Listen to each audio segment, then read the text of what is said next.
in this petition that will be filed by Azimio One Kenya? Yes. And you think you stand a chance? We don't mind let the justice come from the courts. Mr. Juma has his case. Matsanga is bringing evidence. The money flow, where money was transferred from. I'm a very tough investigator in planet Earth. You will see. I told you I will defeat Ocampo. I will defeat Ruto. Well, there you go. It's an interesting moment for the country, and many are telling the Right Honourable Raila about. Doctor, we're coming back to you in a bit. Yes, many are telling Right Honourable Raila Odinga, why not overlook this and let's just allow the country to forge forward. I don't know what you make of this as you tell them, Polly. Well, Linda, it's sometimes difficult to free people from the chains they revere, because sometimes people look within and you can only see as far as the walls around you, though the horizon is very pretty and a nice view with numerous opportunities.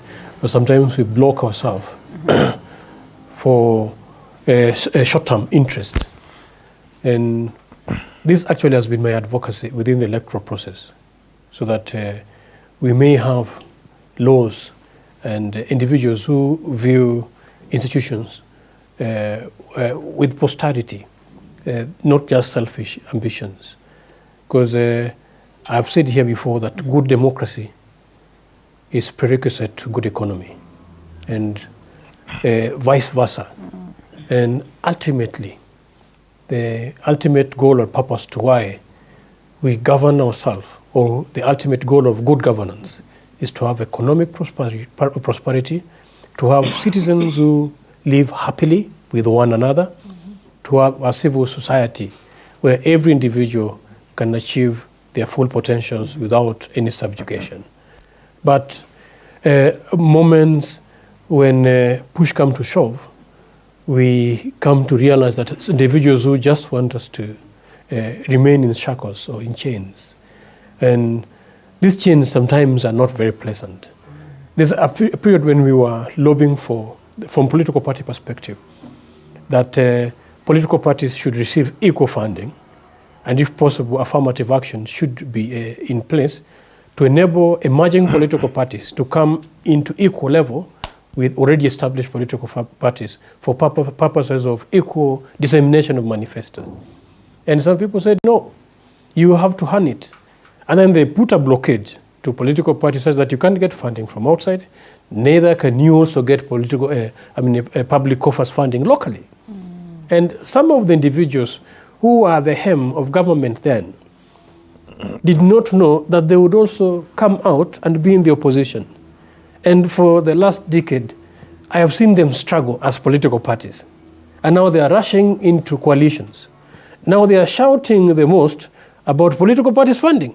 Yet when they are in those positions, they are the ones who shut doors and even thought that people are just registering parties to get money without knowing that every person are driven or as associating politically, they are driven by manifestos, they are driven by a specific vision and goal. And this is why they actually pass the registration threshold. But when we come out this side, we find individuals whose drive actually are not for posterity. They are myopic, and at the end of the day, they end up falling, like the good scripture says, that the same pit that they built, they fall in the same pit. So again, we in another season like that. And my advocacy has been very objective.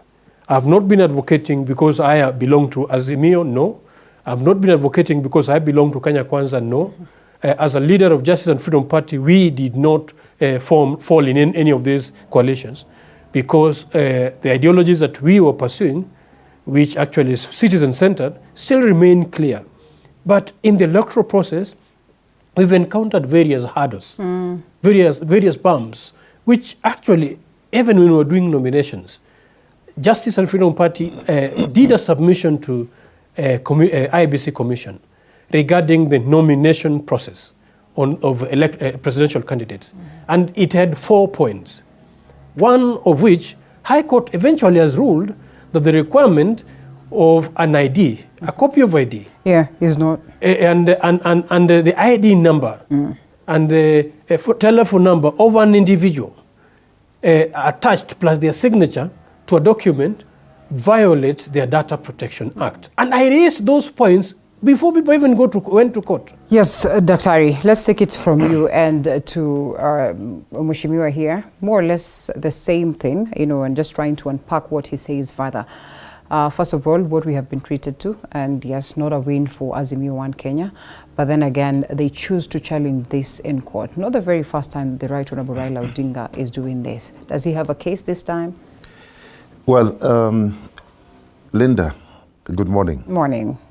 First of all, let me congratulate His Excellency William Ruto for being pronounced president-elect by the chairman of the electoral body, IEBC, and so far I think he has conducted himself in a manner that befits that office so far. But in the same vein, let me also congratulate His Excellency Raila Amolo Odinga from refraining from using other methods of arriving at his desires other than using the legal means. So we need to congratulate him. But most important of all, we need to congratulate Kenyans for turning out in large numbers. They would have done better. For voting for their preferred candidates. What is important is peace and tranquility. Kenya belongs to all of us. Kenya does not belong to a section of people or individuals. It belongs to anybody who is called a Kenyan. So in my view, there is no winner or loser. We just had preferences. We had this person, and we had the other person, and we had the two other people. Any one of them would have become president-elect and eventually president. So what I would want to encourage all of us is to focus on the bigger goal. We as Kenyan people want to develop our country economically, socially, and even politically, regardless of who is occupying office. Because whoever ends up occupying that office will be guided by the Constitution to govern this country. And if he, because there's no she, if he really abides by the tenets of the Constitution, I really don't see him affecting any other Kenyan negatively. Okay?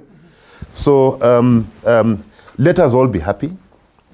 At the end of the day, it is God who eventually decides who ascends to any position of leadership. Okay? Let us not chest thump. I've seen some people now calling other Kenyans names. You know, we're all Kenyans. So what is important right now is to allow the legal processes to take place.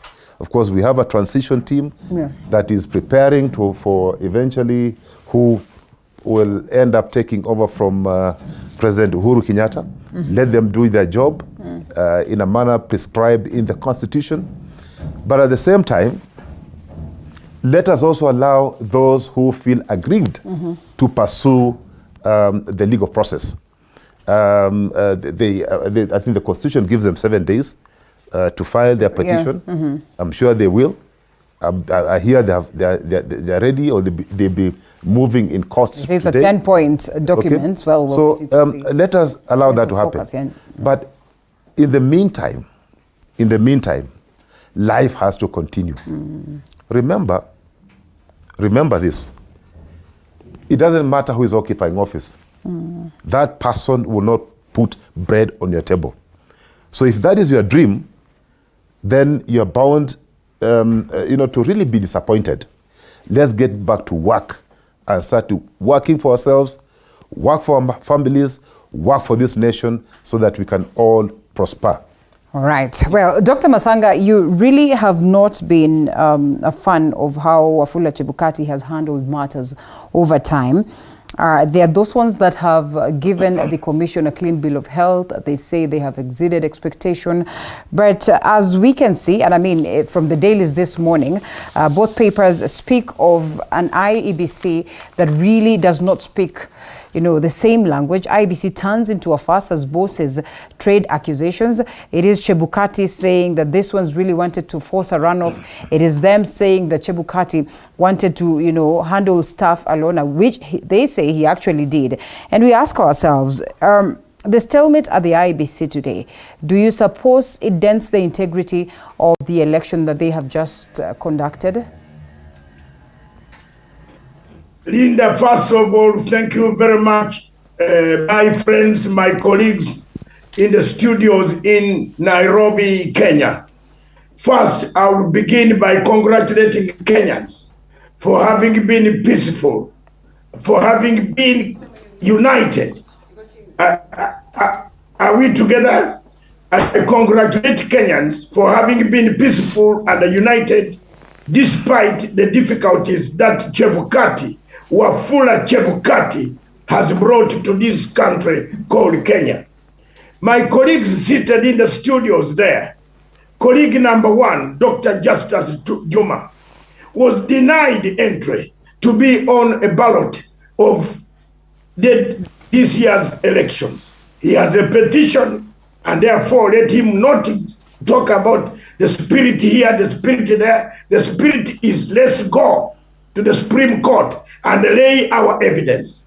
My second colleague there, Kisia, Phillip, my young man Kisia, I want to tell him that we, two of us with Kisia, we have been consistent for the last 3 years and telling people, and I even told people, that if I were a Kenyan, I would not allow Mr. Chebukati to ever touch my vote. I have a plethora of evidence that I will produce, through the efforts of so many agencies that will prove that as we speak now, Mr. Chebukati will be in committee but not issuing statements. So for me, I am going for the criminal enterprise that was embedded in the IEBC that denied Justus Juma the role, the will, the right to be on the ballot. That denied Karui the role, the right to be on the ballot. That denied Raila Amolo Odinga the role to win this election. There was no election here. There was what we had here was a farce. There was no winner by virtue of Alela. If people are not speaking the truth, I am speaking my mind. There was no winner here. Get your pen, get your mathematics, get down with your calculator. Look at the figures that Wafula himself has put on the IEBC letterhead. Look at them and calculate them. They are there. They are there. They don't rhyme. There was nobody who got 50 plus 1, nothing. So what are you telling us? That we should have been talking of a runoff right now? Exactly. Wafula should have his 4 commissioners. We are telling you, Wafula, sir, please, let's nullify this election. Let's tell the court, let's tell the Chief Justice, let's tell the President, no, we cannot fix it with figures. Wafula Chebukati, and I can tell you frankly, Wafula Chebukati left his friends at 8:27 and 6 seconds when they left Bomas. He disappeared and went and told his commissioners that we shall meet at 11 o'clock East African Standard Time. I will give you more details, but let me come to my message. I want to take this opportunity to congratulate His Excellency, the Right Honorable Prime Minister, Raila Amolo Odinga, for having been a man, a liberator, a democrat, who has struggled, and we shall struggle together, my uncle. We shall move together, my uncle. We shall not let you down. We shall bring all evidence from Athens, Greece, from Rome, from London, from Abuja. I have started collecting it. Don't you see me flying? All right, hold it, Dr. Matsanga. And yes, I mean, that, of course, would make me not ask you whether they... And before that, wait first. I also want to tell that young man, what is his name? That guy there called Ruto, that small man, young man who is now president-elect. Not to just bump, not to tell people that I am this, please, Mr. Ruto. Why would you want to blame Dr. William Ruto? He's the president-elect. This was declared by Wafula Chebukati. I mean, is it not in order for him to start organizing his house in the event that this is not successfully challenged? Then, I mean, he will be up and running. To tell people that you will kill them. Did he say that, Dr. Matsanga? That is a little bit misplaced, yes. And let's not take a terrible direction, because Kenyans are watching this morning, and I think we're talking peace, Dr. Matsanga, and therefore I'll not allow for you to take that direction. With all due respect. Linda, if you want me to withdraw the word kill, let me withdraw. Thank you. But I am saying His Excellency Dr. William Samoei Ruto should now wait for the verdict of the Supreme Court before he tells others what it is. He's president-elect, yes. Even before this declaration, we saw the Azimio 1 Kenya chairperson summoning the leaders. We saw Martha Karua alongside him speaking to the leaders. And I mean, they had already started fixing what it is that they think needed to be fixed so that a system could go running. And I mean, the declaration had not been made, Dr. Matsanga. So what is wrong with Deputy President William Ruto as well calling those ones that are his team, those ones that have been elected to Parliament, to Senate, to have conversations that will help the country forge forward? After all, whether this is going to be nullified or not, I mean, they have a large number in Parliament in form of representation, and therefore that warrants them, the space to at least have a chance and have a conversation that will help, whether they're going to be in opposition or in government. Okay, you are right there, Linda, but they don't have a large number in the Parliament. Azimio has a large number. Those ones that are allied to Deputy President William Ruto, Dr. Matsanga, yes. You might need to understand that also the independent candidates that are elected, they had to sway to this side as of yesterday. Okay. Let me tell you frankly, I am not disputing anything, and I'm not saying it is wrong for His Excellency Dr. William Samoei Ruto to organize his party and arrange his transition. That's okay. He's entitled to, because he has got a fake certificate from certificate 34D from Wafula. Can we leave that for the courts to declare whether it's fake or not? Let's take a short break and then we come back.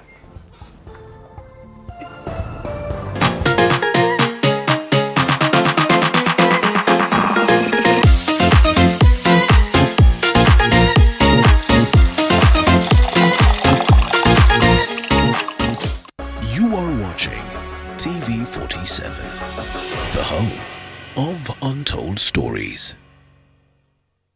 Mount Kenya University takes pride in being an academic giant with some of the best infrastructure, imparting knowledge to the best brains in the country and the region.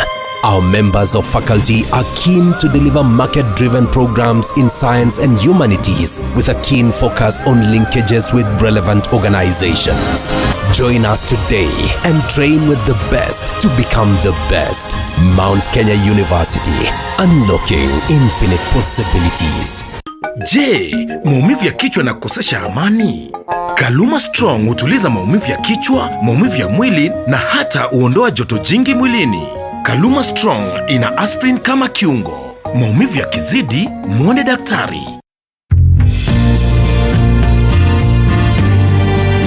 disability can make it more difficult for a person to do certain activities or effectively interact with the world around them. I went to very many radio stations and TV stations, and wengine waliogopa kuniambia. But here on Beyond the Limit, we talk to those who have taken a chance and are able to navigate the world around them. Himu Wafula, mimi ni cyclist. Success na challenges ni kitu moja. Join Muthoni Maina as she listens to stories of those who have gone beyond their limit every Saturday at 7:30 p.m. You are watching TV 47, the home of untold stories.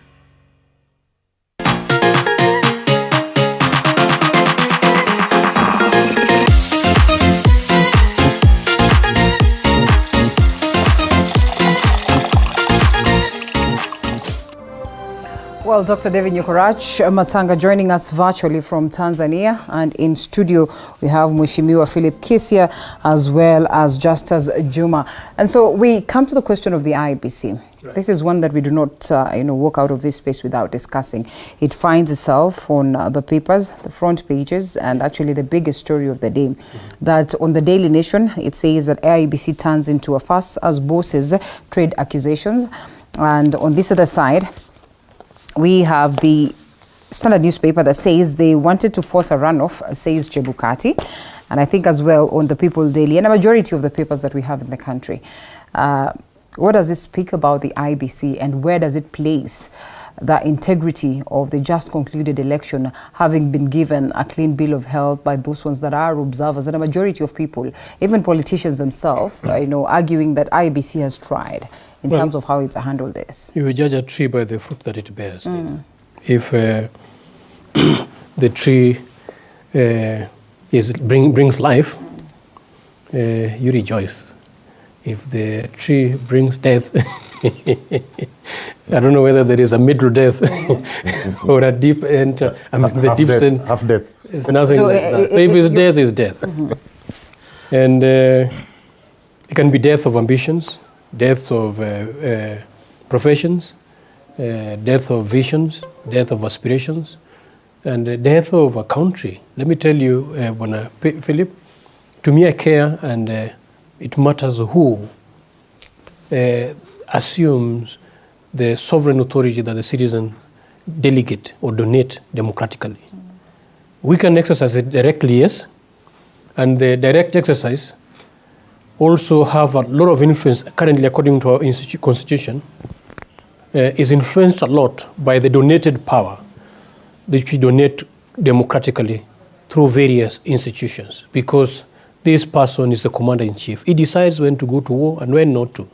You put an emotive person there who is triggered by any little thing, and they jump and press the button at will, then definitely the country will be in problem, isn't it? You put somebody who is, because we've complained about state capture, a visionless person or surrounded by corrupt persons, or somebody who have high appetite for national resources, definitely the persons will be suffering will be Kenyan citizens. And when Philip, as we're talking right now, it's just that the fourth estate sometimes they choose to focus much more on these individuals than the citizen. If you could focus on the Kenyan life and what actual true Kenyan is going through, if you could go to Langata Cemetery and see how many bodies we are losing on a daily basis. If you could watch, even he has business right now, and how many people we are escorting.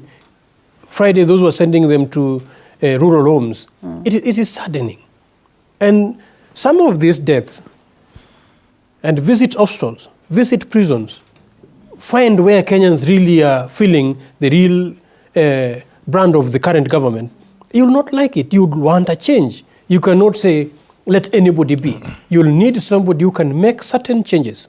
Because as it stands right now, about 70% of Kenyans are living below poverty line. Line. They're struggling and without knowing when they're going to put food on the table. There are people who you tell them about this free education, they don't even understand, because that free education is not free per se. They have children and they don't know what the future for these children. You find individuals, we talk about healthcare, the fundraising groups that we are being added to on a daily basis. If you look at these things, and there are mechanisms that our taxes can sort out. And this is a daily basis. This is not experimenting. So if you waste another 5 years with a government who has no care or interest in those sectors, you would have lost. Yeah. And let me tell you, majority of those individuals, let's say that's 70%, probably 30% will be dead. They will not be available to vote again. This vote counted because this is their life.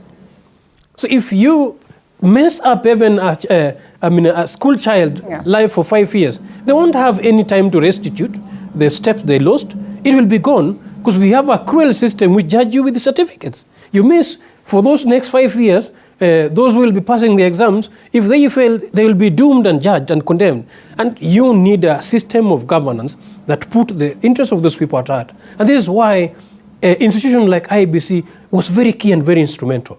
No wonder they have constitutional provision, according to Article 88, on the formation of IEBC, the commission, and how it needs to function. As it stands right now, that house is in shambles. They can't even conduct elections. Why? Because of the poor, bad leadership. I've been working with these individuals all this while, and we've been giving proposals on how to make our election work. Not that they're not attainable, they are things that are within the constitution, reforms that they're the ones whom they have championed. When it comes to us, and as I mean political party players, when it comes to us, the bar is high up there.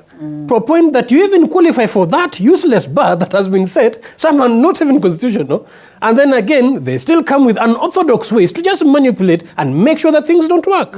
But then when it comes to them following the same simple constitution that they want others to follow, they treat us to, election is promised to be simple, to be efficient, to be credible, to be verifiable. That's a IEBC's commitment. Yeah. And they gazetted this in the public. When it comes to even now tallying alone, it's so complex that now you need mathematicians to know how to round off 100.01%, which we know 0.1% of over 14 million is over 1,400 votes.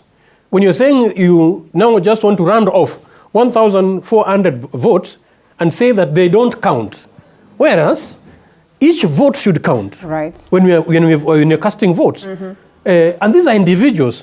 The moment you're rounding off individuals and say that, at what point do we come up with algebraic formulas which now even need to round off and cut off certain Kenyans? What brings all this complexity? Doctor, whereas the promise is that the election should be simple, should be free, should be fair, should be credible, should be efficient, and inefficiency.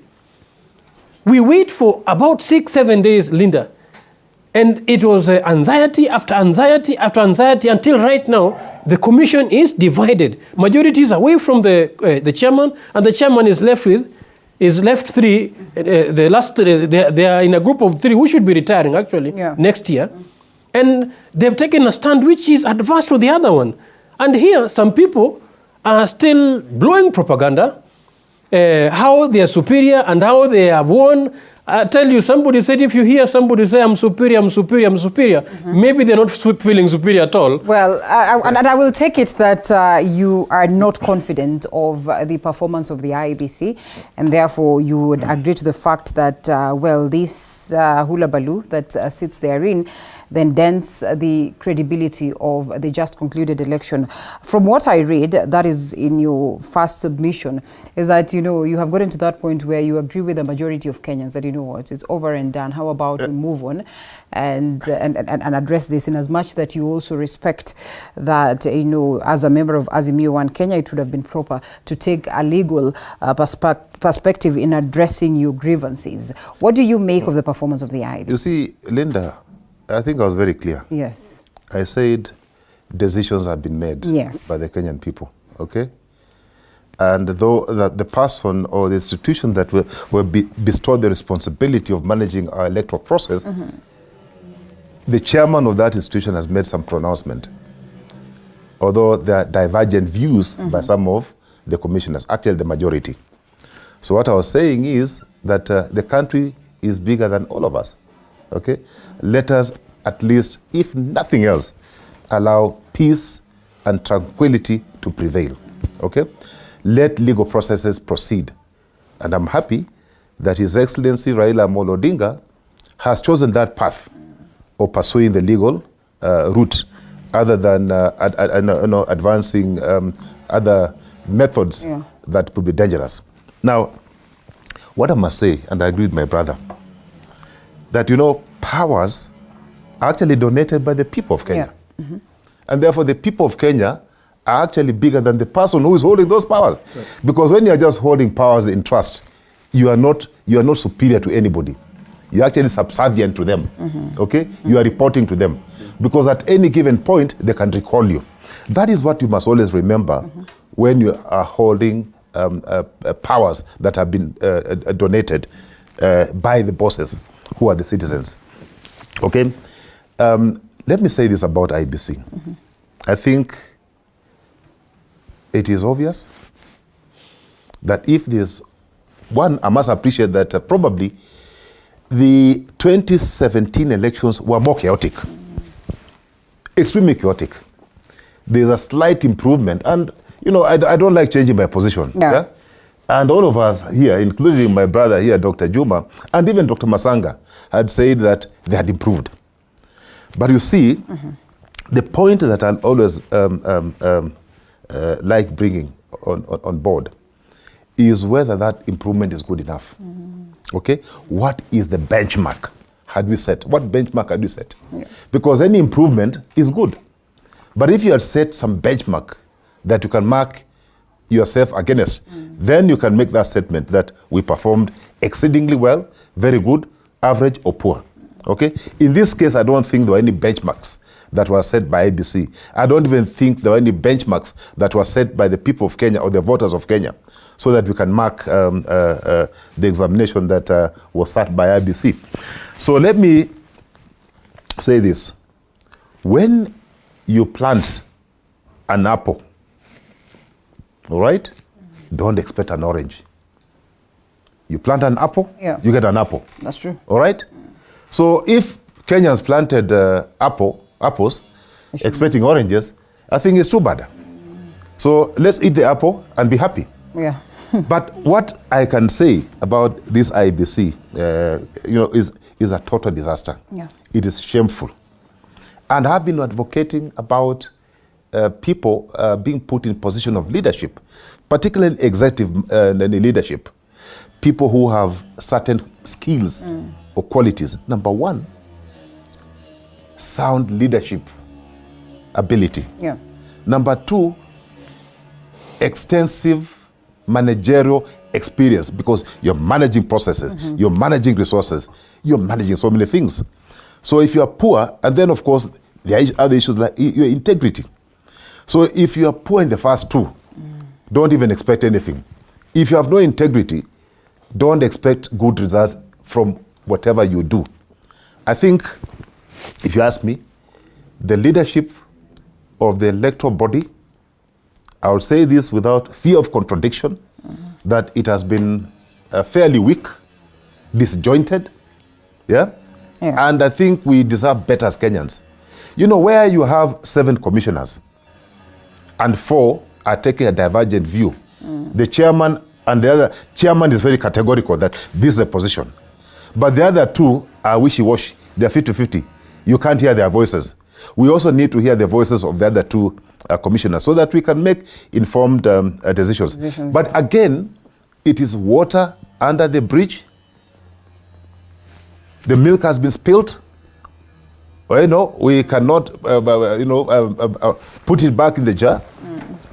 We need to pick up our pieces and move on as a nation, but allow all avenues that are available for each and every group to proceed without hindrance. All right. Raila Amolo Odinga has decided to pursue the legal means, which is commendable.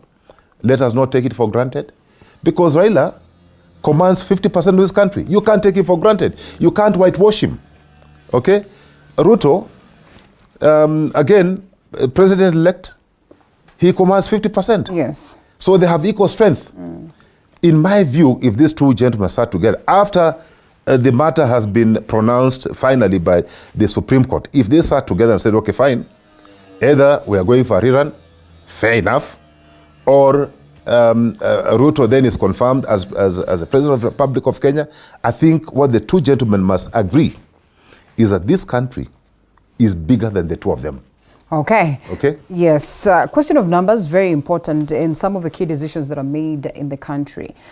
You go to Parliament, you need a certain quorum to have the bill saved. You see, I said there before, and I can repeat it again, Linda. And I think, I don't ever say that I don't like history, and I'm not a student of history, I'm a student of management. But, Mzee Moi, when Mzee Moi provided leadership for this country for 24 years, we never appreciated what he used to tell us, we never appreciated what he did. Some of us now can appreciate.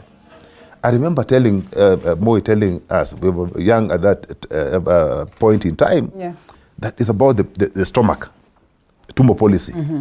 But I think the majority of people who end up in positions of leadership have taken that policy too far. Because really, you must, you must get into the space with some ideology, with some principles. Yeah. Don't just get into that space because your ultimate goal is actually to fill your stomach. So you fill your stomach at whatever cost. It doesn't matter whether through filling your stomach you'll injure another Kenyan, you really don't care about it. I think that really needs to change. Okay? Now, I don't know, I've not been reading newspapers. I don't read newspapers. Not because of anything. I remember my mother really used to encourage me to read newspapers, if nothing else, just to improve on your English and current affairs.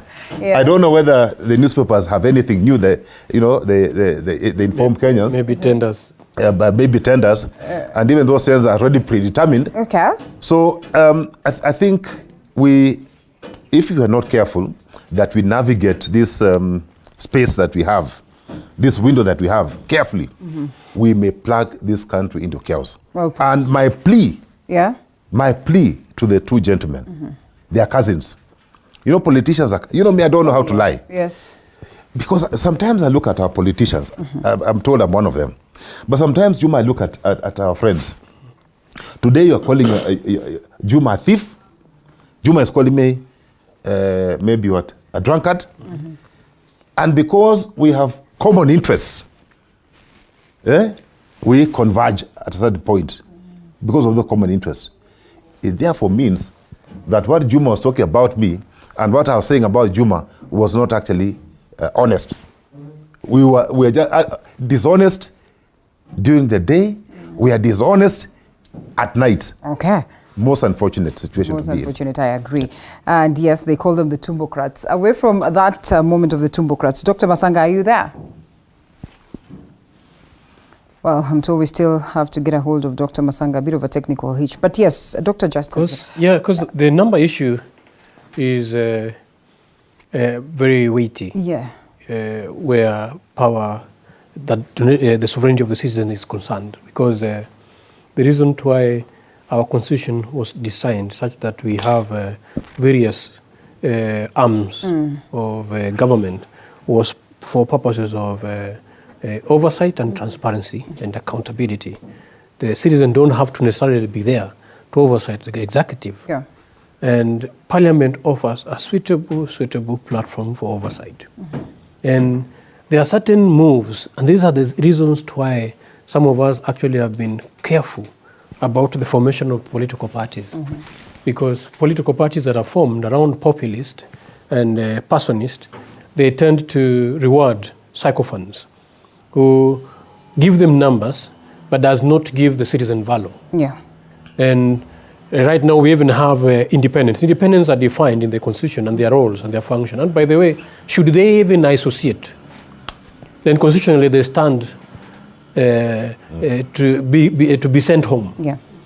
And they have their function which is outlined. And it's so funny that you hear today, now our independent candidates have joined this other coalition. The winning Yes, coalition, so to speak. yes, stuff like that. Then right from the word go, you start questioning the integrity and the understanding of these candidates, whether they understand their roles and their functions.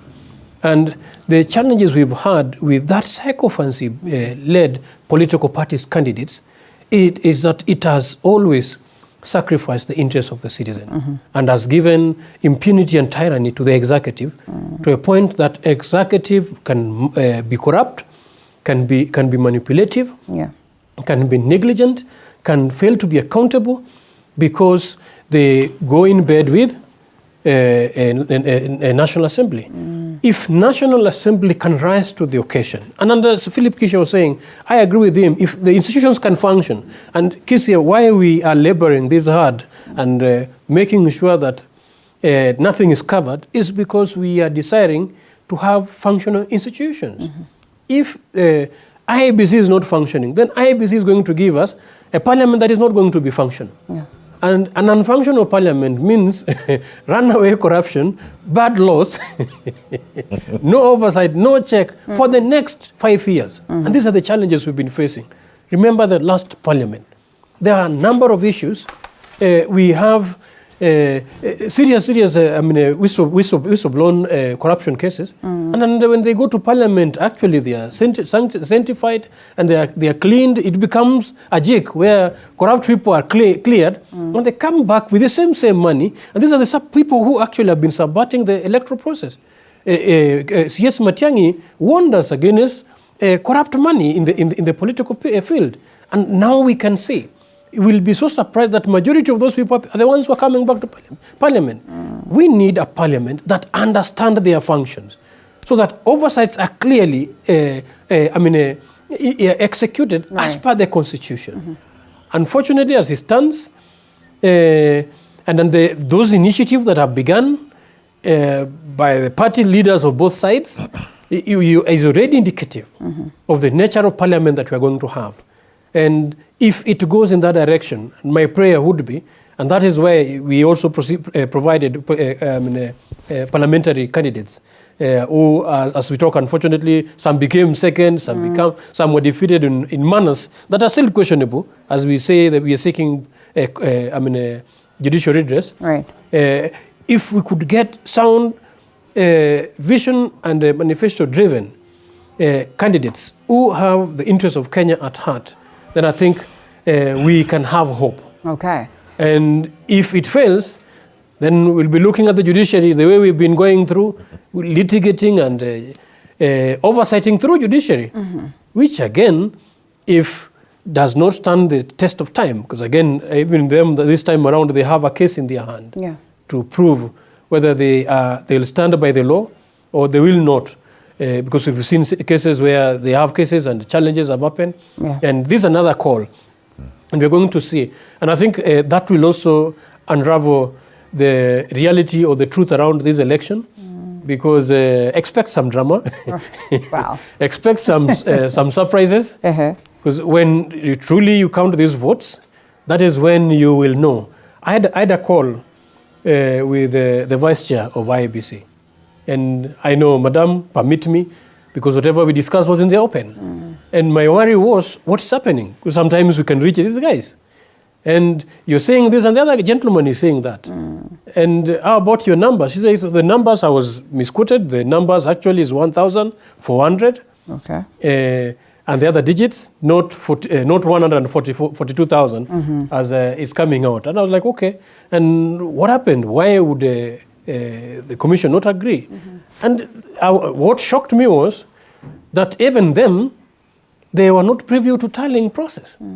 They were surprised, just like any other person. That's what they were saying, that as many Kenyans, they were surprised. Exactly. Wonder. So then when you look back at the Maraga ruling on Mahina Kiai, versus the previous petition, and one directive was that chairman was not supposed to be individually the person doing the tallying, doing the verification, and actually the same one who is announcing. It should be a commission work. And the formation of commission is clear.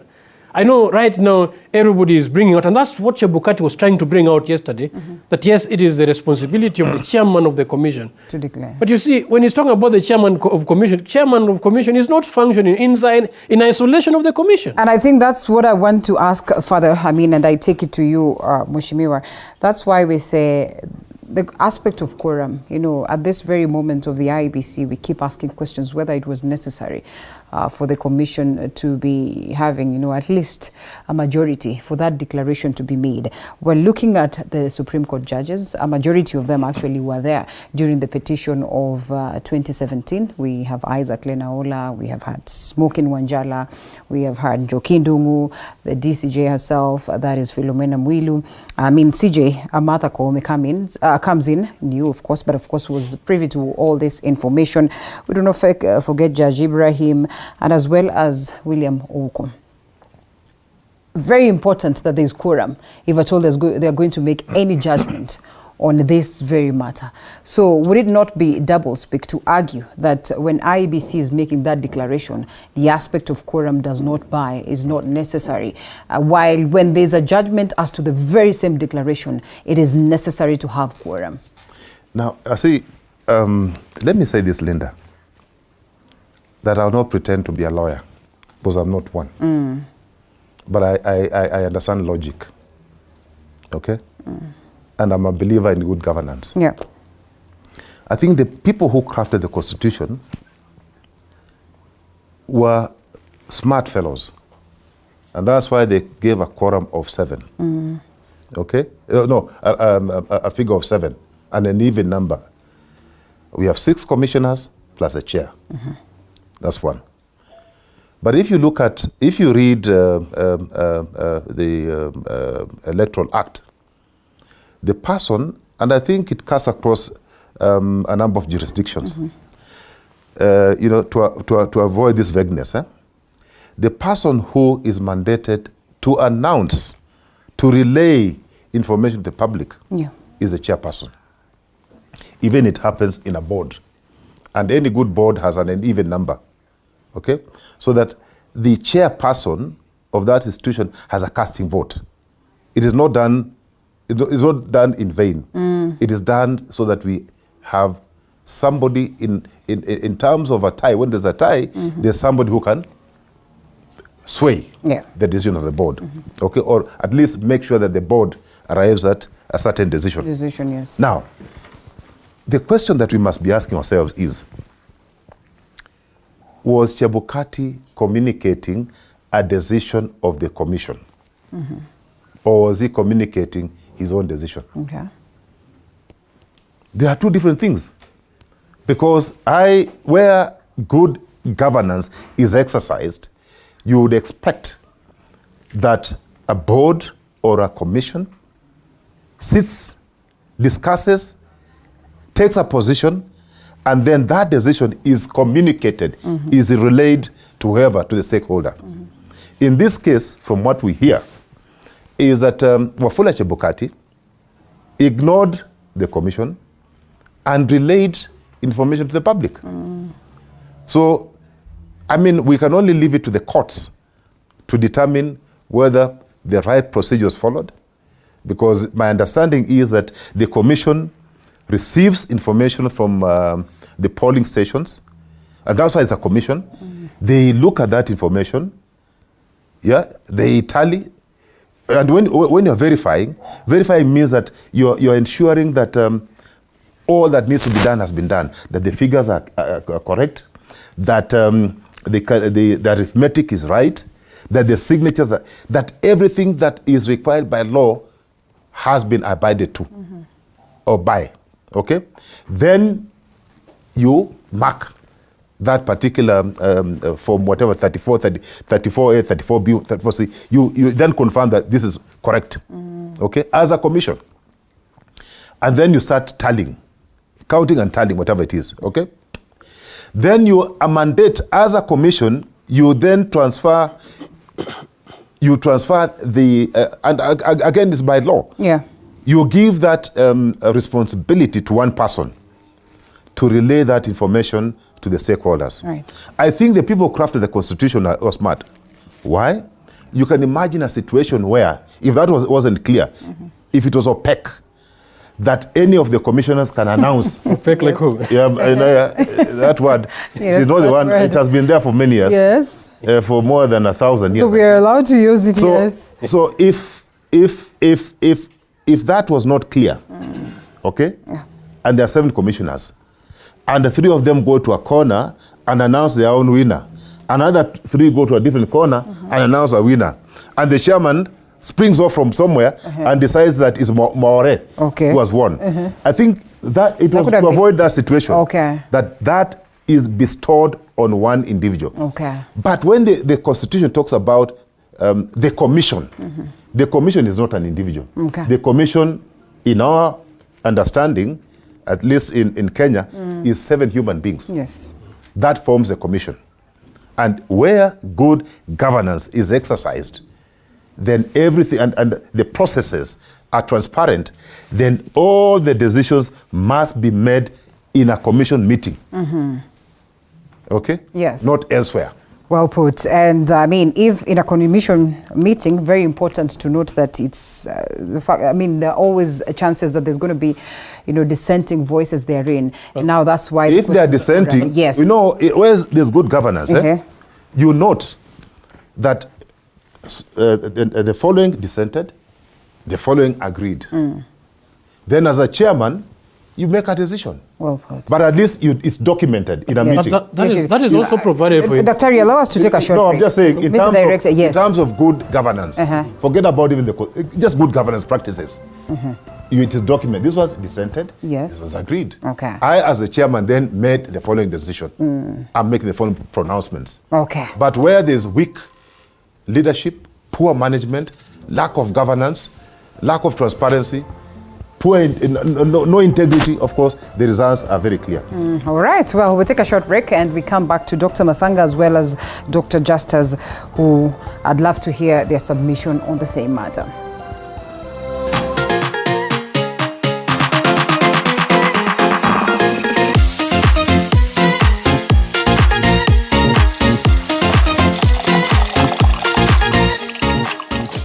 You are watching TV 47, the home of untold stories.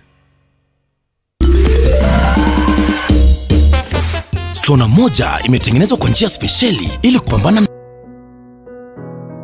Despite being visually impaired, he is a jack of all trades. It is our quest to find answers on how to take care of children with special needs and those with disability.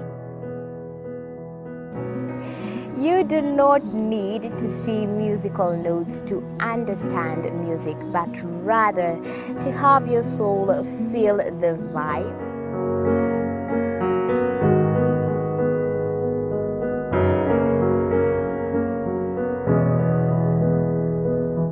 Actually, for us to make a wheelchair, we have to take measurements of the user. After doing my assessment, I get to know the parent, I get to know the heaviness she's carrying.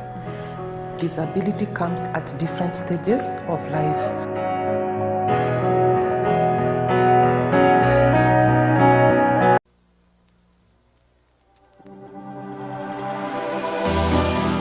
How well do you know what's happening around you? Morning Cafe with heated political debates. Baraza la Siasa. Hiyo kitu azungumzie, angalie hali ya maisha ya watu. Informative health discussions. Business, farming. Tasty Wednesday, Fitness Thursday, and Feel Good Friday with amazing DJs, celebs, waimbaji, kuna comedians. All right, welcome back to the broadcast, and of course, still with me, we have Dr. Justus Juma, Dr. Matsanga, Mheshimiwa Phillip Kisia in studio. Dr. Matsanga, are you there? I'm here. Unfortunately, the Indian Ocean waves interrupted with our system on a bigger system. So let's come back. Linda, I have been parts and of what you people have been talking until I was interfered in by agencies that are trying to make sure that we don't succeed in telling the truth. Okay. I've listened to my friend the last time, Kisia. Can I go? Yes. Now, I left on a very terrible note, which I want to correct. I want to tell the world that Kenyans are peaceful people. Yes. Kenyans are always peaceful and they will remain peaceful. This country is the only hope of Africa. This country is the only example we are looking at as an African model. Please, please don't allow institutions to kill the dream of a better Africa. That is one. Secondly, even if you have not gone to mathematics school, I want to tell the world, and Linda, you pick your calculator. Look at the results that Mr. Wafula delivered to the whole world. Just look at them from the official paper. Add the numbers.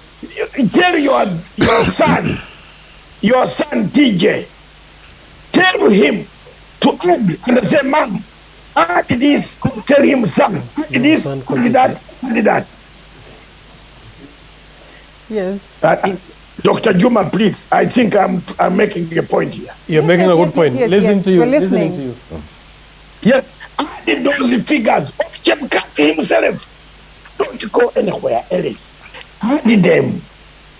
Look at the number he said of the percentage that took part.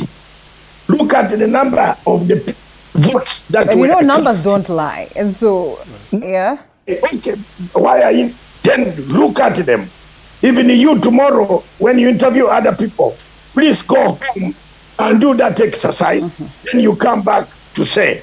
But let me quickly run and read for you a section that has caught Mr. Chebukati, and which I want to support my good brother there, and Juma, and in the Electoral Act. And I don't read these things without the other. It says, unless a unanimous decision is reached, a decision on any matter before the commission shall be by concurrence of a majority of all members. You all know English language. I don't need to explain. Mr. Chebukati brought, after disappearing for hours and 27 minutes, 16 seconds,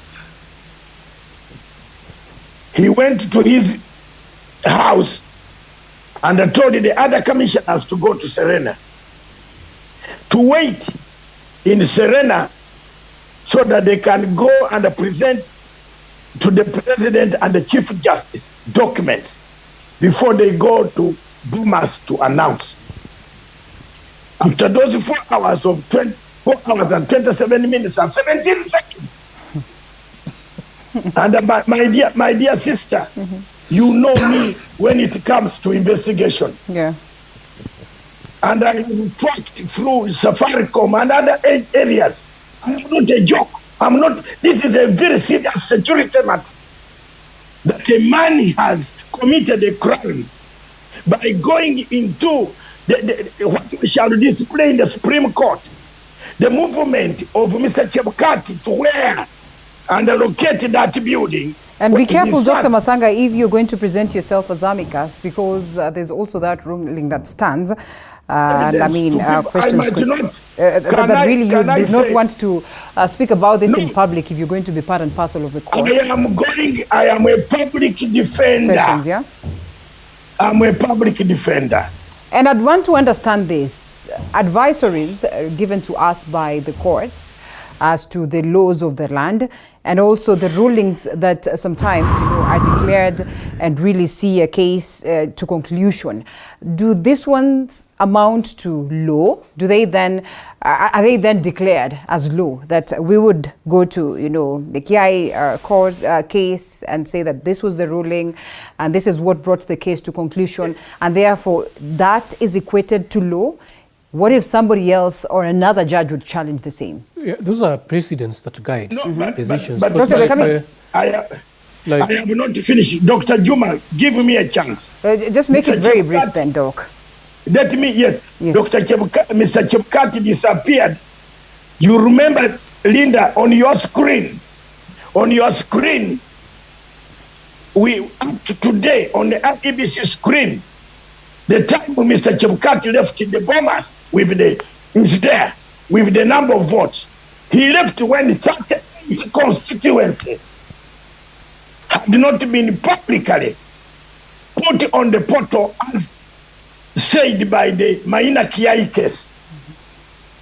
That's why the Standard newspaper, the Citizen TV, Punchline Africa TV, we have gone to court.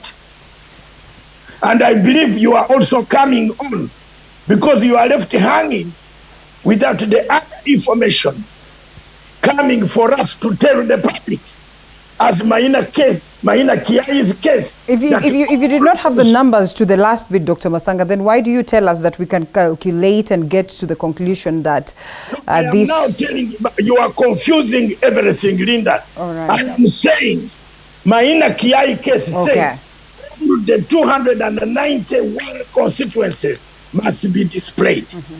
Mr. Chebukati disappeared at 8 a.m. in the morning with 38 constituencies not declared publicly. That's why the Standard newspaper, the KTN, Citizen, NTV, and your television and some media owners in the country went to court, and the Maina, Becky Maina, the Secretary General of UDA, has went to court to block us not to publish the remaining constituencies. Why? Ask yourself. Two, when you look at all this done, Linda, the process of Chebukati, the process that this IEBC has traveled, has injured so many people, including Juma, who is in the studio there. Therefore, voting, election is not one-day process. Yes. Election is a long day, a long time process. Doctor, can we allow then Dr. Juma as well to say something? And that is on the very same notes. And we really are going to draw parallels, as to previous court cases that we've witnessed, in previous declarations and rulings that have been seen in court. And I think you have heard the Right Honorable Raila Odinga saying that they're going to present their case on basis of the Maina Kiai case, as well as the commissioners have cited this particular one. Does that then become law? Can that be challenged by another legal mind or another judge in such a space? You see, the last ruling actually did this election a bit of a lot of justice, though there are some mishaps which again can also still fight back. Like you were mentioning, Maina Kiai versus IEBC Maraga ruling in the last election regarding the decision making, where it stated the court pronounced itself categorically that chairman individually cannot correct, cannot make amend, cannot verify, and cannot tally the results individually. That is the key word. And individually simply means that then the constitution, composition of the commission, which again, in the previous BBI case, where there were a case about the constitutionality of IEBC as a commission. Remember, they were functioning as three. And the court made its pronouncement regarding their constitutionality. And eventually, it was actually, they corrected it to the actual number that was required, from 3 to 7. And in the event that there are now then decisions which are being made within the commission, and also again, in the Electoral Act, there have been provisions on how the committee execute its mandates and its policy, such that should there be any dissenting voices regarding matters, it's even categorically illustrated that there should be a vote taken. And in the spirit of our constitution, where majority have their way, minority have their say, majority will have their way. And I think that is very clear according to our constitution. So in this case, if that line is picked, I think definitely then Chebukati will have a question to answer, because the other side seems to be majority compared to his side, which is minority. Right. And if he's stating his case, which actually is an emphasis of why he acted on the provisions regarding the returning officer, where according to him, he believes, and of course that's what the Constitution provides, that returning officer takes a different oath from the commissioners, which is an oath of secrecy. And the other commissioners complained that even until moments to the announcement of the presidential result, they were not privy to the tallying results. Which I think if you refer then back to the Maina Kiai IEBC Maraga case, case, then definitely it can be challenged. If Chebukati picked on the articles that mandates the returning officer to act as the returning officer minus the commissioners. I think that one, based on how it is prosecuted, may bring questions to answer. But that notwithstanding, Linda, in the good book, that is in Proverbs chapter 6, verse 16, it says, there are 7 things that the Lord hates and cannot tolerate. 1, a proud look, a lying tongue, hands that kill innocent blood, a mind that thinks up wicked plans, and feet that hurry off to do evil, and a witness who tells one lie after another, and someone who stirs up trouble among friends. Wow. Now, as we talk right now, we cannot ignore the fact that this election process have led to deaths of lives, and including IEBC officials. And actually, IEBC deaths, officials' deaths, now actually this is another case which, if not well investigated, then again may be a pile-up of justice denied. Remember the case of Musando, which was played around, and his death, if we look at the Maraga ruling, we found that there were infiltrations, and actually they were hacking. Currently, the commissioners were telling us there were 200 attempted hacks, but they never told us how many were successful. They said there were 200 hacks that they managed to obstruct, but they never told us whether they were. And the auditor report, audited voter register, and is one voter, and that's another case altogether, when if somebody is going to put a case against IEBC. Because voter register must always be audited and debated. It must have thorough oversight through the National Assembly. And some of these things really might come to the fore as to this case, because remember, the audit then was conducted at a time when, it was past the constitutional time. Exactly. Yeah. Now, when all these oversights and overlaps occur within the electoral calendar, my brother Kisia, on 13th of this was 2021. It was August at Machakos. IEBC called all the political parties and launched election preparedness report, and gave timelines and timetable that were gazetted, which bound all the political players. And they stated categorically their functions, their mandate, and the things we were going to expect, and what was required from other various players. And all these timelines, if you follow it, my brother, you realize that ours never change. But IEBCs can always change. The reasons why they change, those are the things that we now must also put IEBC to question and answer, because the reasons to why they alter their electoral calendars are not convincing at all. And they do this without consultations with stakeholders.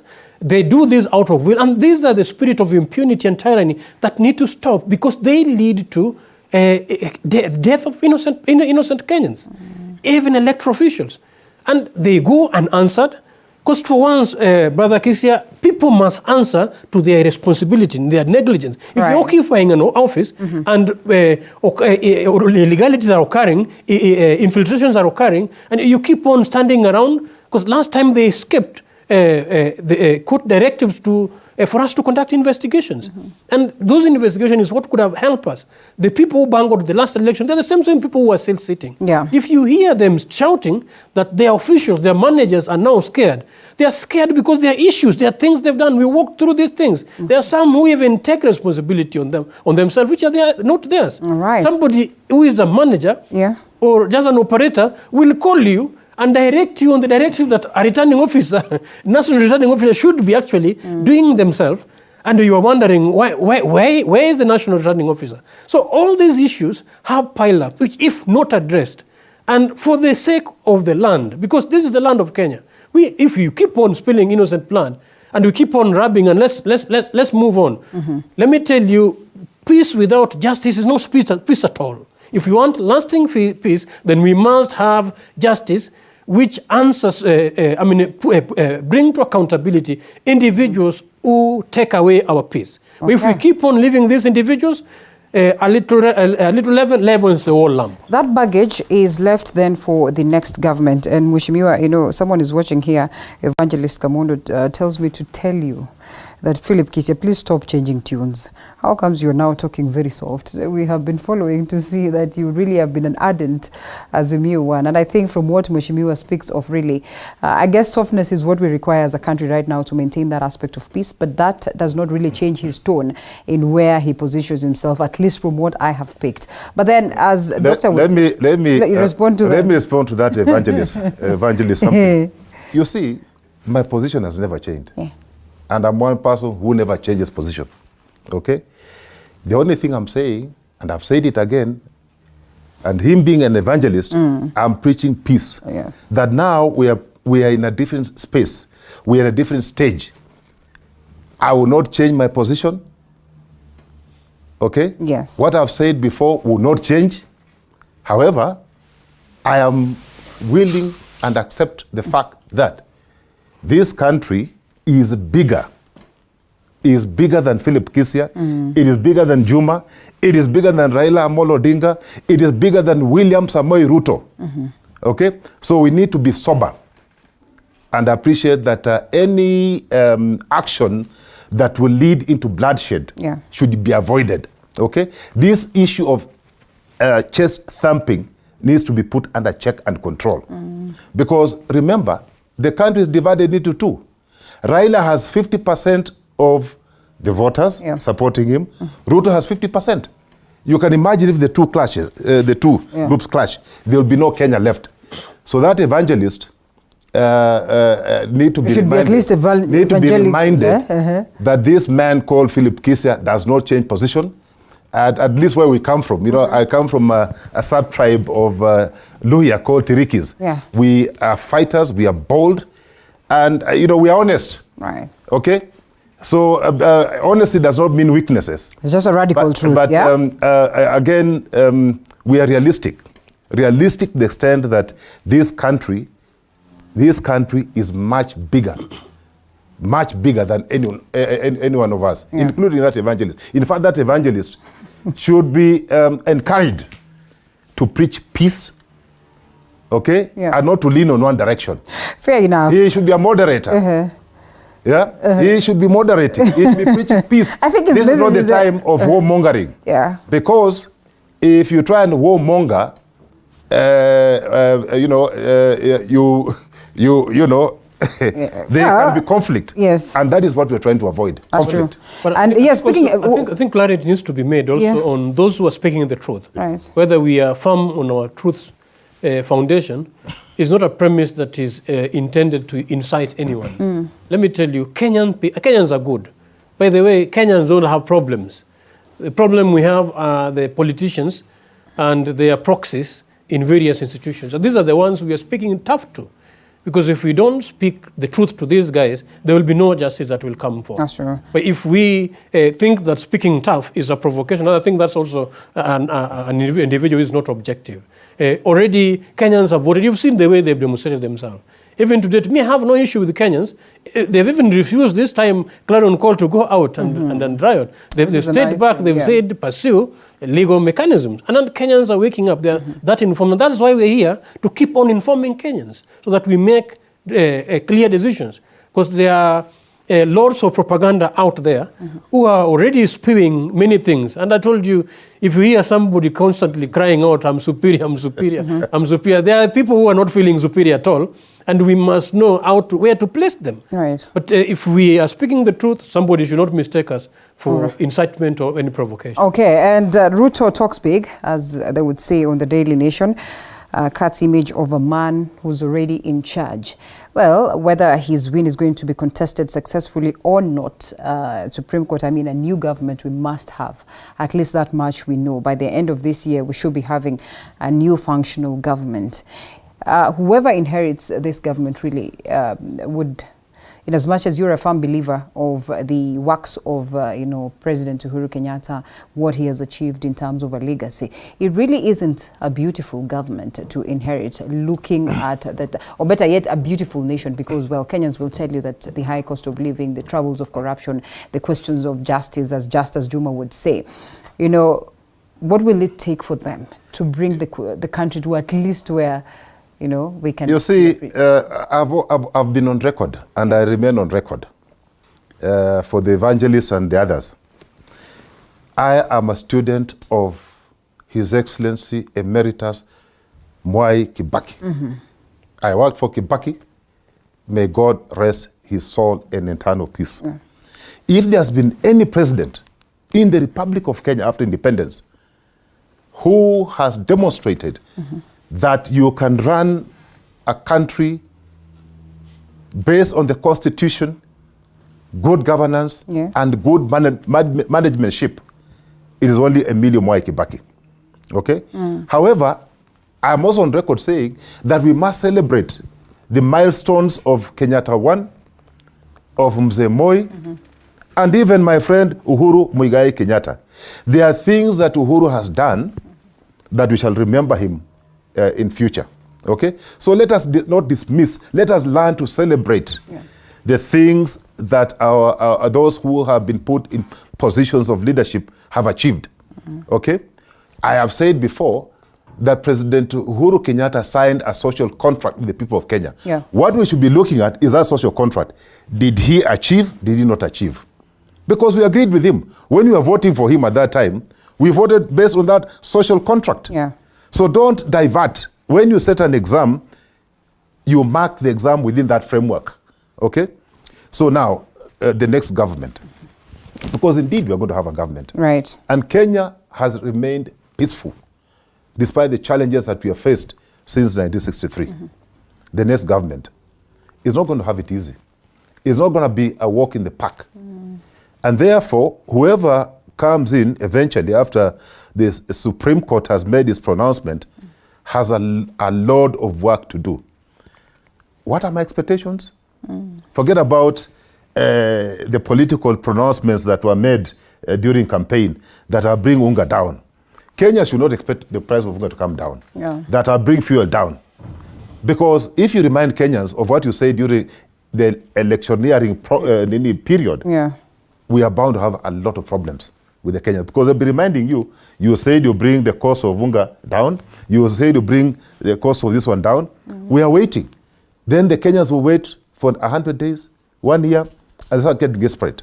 So whoever comes in eventually, please improve on the model of Mwai Kibaki. Kibaki, led this country based on the constitution. Kibaki ensured that only merit was considered. He avoided He avoided those people who didn't. He never gave anybody in the Republic of Kenya, in his administration, he never gave psychophants a job. He never gave people who are not incompetent jobs. He made sure that those who worked under him were competent. The other thing, that whoever comes in eventually, because there'll be one president for the Republic of Kenya, one president, avoid people who will want to surround you because they have stolen public funds, because they're incompetent, because they are corrupt, because they have cases in court. So because probably they supported you in the electioneering process, you want to reward them. Those are the people who bring you down. Avoid them like plague. Run away from them. In fact, if you are a student of politics, or going into a serious leadership institution, you are advised. You are advised to leave those people who supposedly assisted you to ascend into power. You know why? Yeah. Because they know how your inner way looks like. Okay. And they may keep on reminding you, boss, you know that blue inner way of yours. Okay. Yeah. So get a new crop of people. Right. Who will feel that, okay, we're in this space, yes, because one, we qualify, but two, we owe allegiance to this man. Well, I don't know whether you've seen the list of a possible Ruto government making rounds. We cannot focus on that. Those ones are just making rounds. But sometimes they make rounds and you almost find that, yes. That's why I would want to deal with serious matters. Yes. And not speculation. But you agree. You agree with me that those ones that whoever is in, Linda, yes, that whoever is put into any public office should be very be competent. Yes. Should have the skills that are required to run that office. His level of integrity should be unquestionable. But if you get into office, people who have court cases, people who are known to be corrupt, people who have stolen public funds, people who are totally incompetent. I have a son who is very politically minded. He looks at a guy and he says, he's 12 years, Ethan, and they say, my God, what is this guy? And you say, this guy's a minister. Oh my, I will not even make him a sweeper. Is it? Yes, I'll not make this guy a sweeper. Listening to them. I say, this guy, man, he has nothing upstairs. So, whoever comes in, we have one president, we cannot have two at a time. Yeah. Yeah. Let them lead this country in accordance with the Constitution. Let him be fair to all people. Because at the end of the day, there is no person who will be half Kenyan and the other person will be a full Kenyan. All right, Kenyans. Mheshimiwa, allow us to take a short break and then perhaps release you if you would want for that to happen. But all the same, we still have some ample time to listen into what Dr. Matsanga has to say, as well as the two gentlemen in studio. And so we take a short break. We come back with more.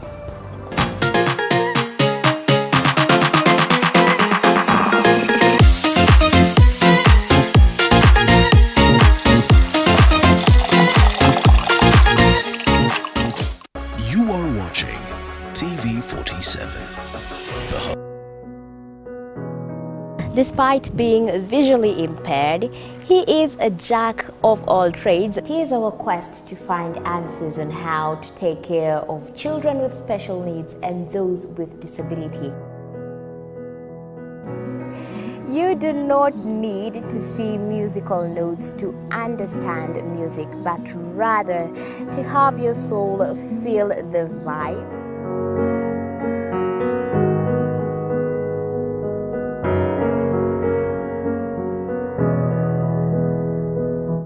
Actually, for us to make a wheelchair, we have to take measurements of the user. After doing my assessment, I get to know the parent, I get to know the heaviness she's carrying. Disability comes at different stages of life.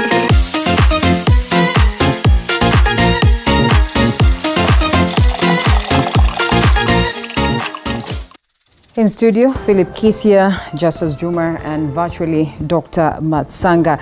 And so we come to you, Dr. Matsanga, if you can hear me. On the basis of whoever takes up power after President Uhuru Kenyatta, they say, and I think it's Phillip Kisia who keeps reminding us that you cannot begin this, on zero ground. It is important that you take it up from where your predecessor has left it, and look forward to build on what it is that has been made. But amidst the greatness of what it is that the Jubilee government has been about, there is a lot of troubles that bedevil the people of Kenya. And I mean, this is what Kenyans are keen to see addressed. Just how difficult will it be for the next president? First of all, thank you very much, Linda, for these interruptions. I wish I were in the studio today. I would have wrestled with Kisia. What is going on with you today? You are a man who has been speaking along. We agreed, three of us. We must make sure that we tell the truth. And the Justus Juma party has been denied a right to be on the ballot. We are not. Let's forget about the figures. Let's come there. Surely, a court nullifies signatures as illegal. You go ahead, get the signatures, and put the candidates on the ballot. Which court on earth, unless it is the one coming from Venice, that can allow such stupidity? That is my point I wanted to make, because I have been off and on. Coming to your question, Linda. Uhuru Kenyatta, my great friend, an African, will be remembered. And it won't be long before you start saying, oh my God, I wish this was Uhuru. Uhuru Kenyatta is a very, very dignified gentleman. The type of insults, the type of abuses, insult, prostitution of his name and his family gives you the value of a man you look at. He has not answered back anybody. He had the powers to go and arrest this Ruto. He would have done so. He could tell the army chief or the CI chief that arrest Ruto. He didn't do it. He kept cool. He kept cool, and he could have even, when Chebukati went to its state house, other presidents in Africa would have arrested Chebukati and gave another commissioner to go announce the results. Do you know that? You know presidents in Africa. Linda, you and I have been to Zimbabwe. Can this happen in Zimbabwe? Definitely. You answer yes or no. It cannot happen in Zimbabwe. So, Kenya is a model of Africa. Justus Juma, Dr. Juma is correct. We want people who have committed, who created a criminal gang of enterprise in IEBC to go to committee. They cannot continue to be anywhere near a ballot paper anywhere on planet Earth. There was a criminal enterprise that grew under Chebukati during the three commissioners when they remained in office. The court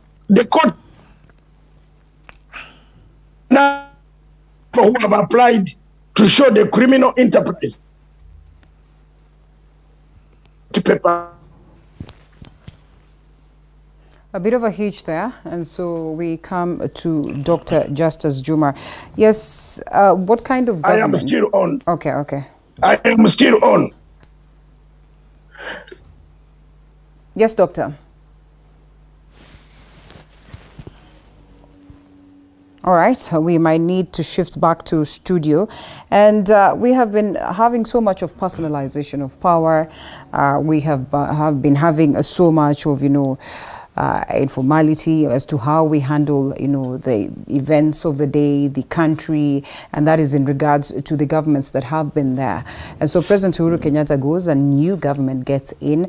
You had an interest of taking up this government. Right. It's not going to be an easy job. We have to agree, looking at where it is that we are and where it is that we come from. What will it take to bring Kenya at least to a better place, if not back to the space that Kisia would recommend, that of Honorable Emilio Stanley Mwai Kibaki? One major rallying call that we were bringing on board was to restore our moral stock so that we have conscious individuals who not only merit the institution but have character, formation that can be role models to our subsequent society. We are not just going to compare ourselves to the persons we must be very careful about, because right now they're all landing here, the West, the East, and they're the individuals who have enhanced dealership instead of leadership. And this dealership actually are the ones that have actually forsaken the interests of the citizen outside the table, leave alone even in the table, in the menu.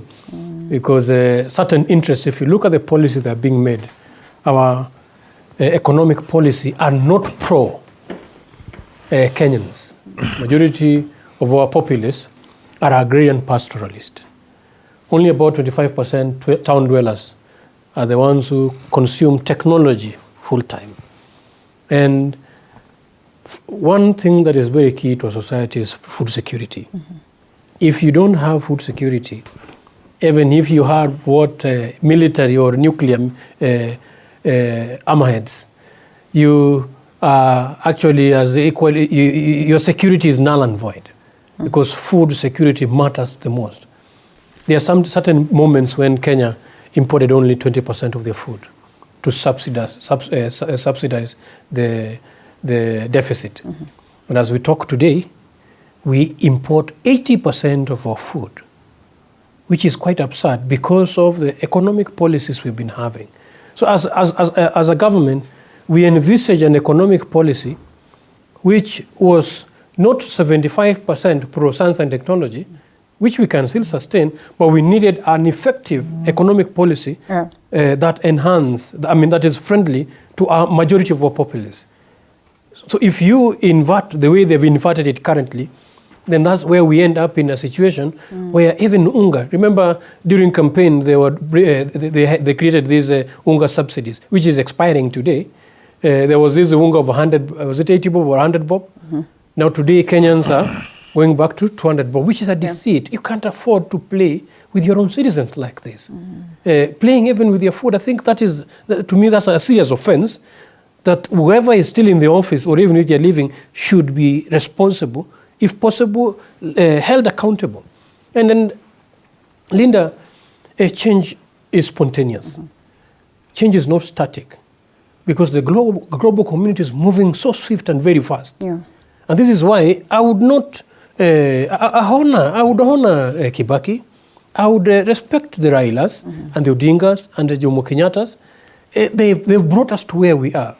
But should we live in the past because they brought us where we are, or are our change quests still the same change quests that of those days?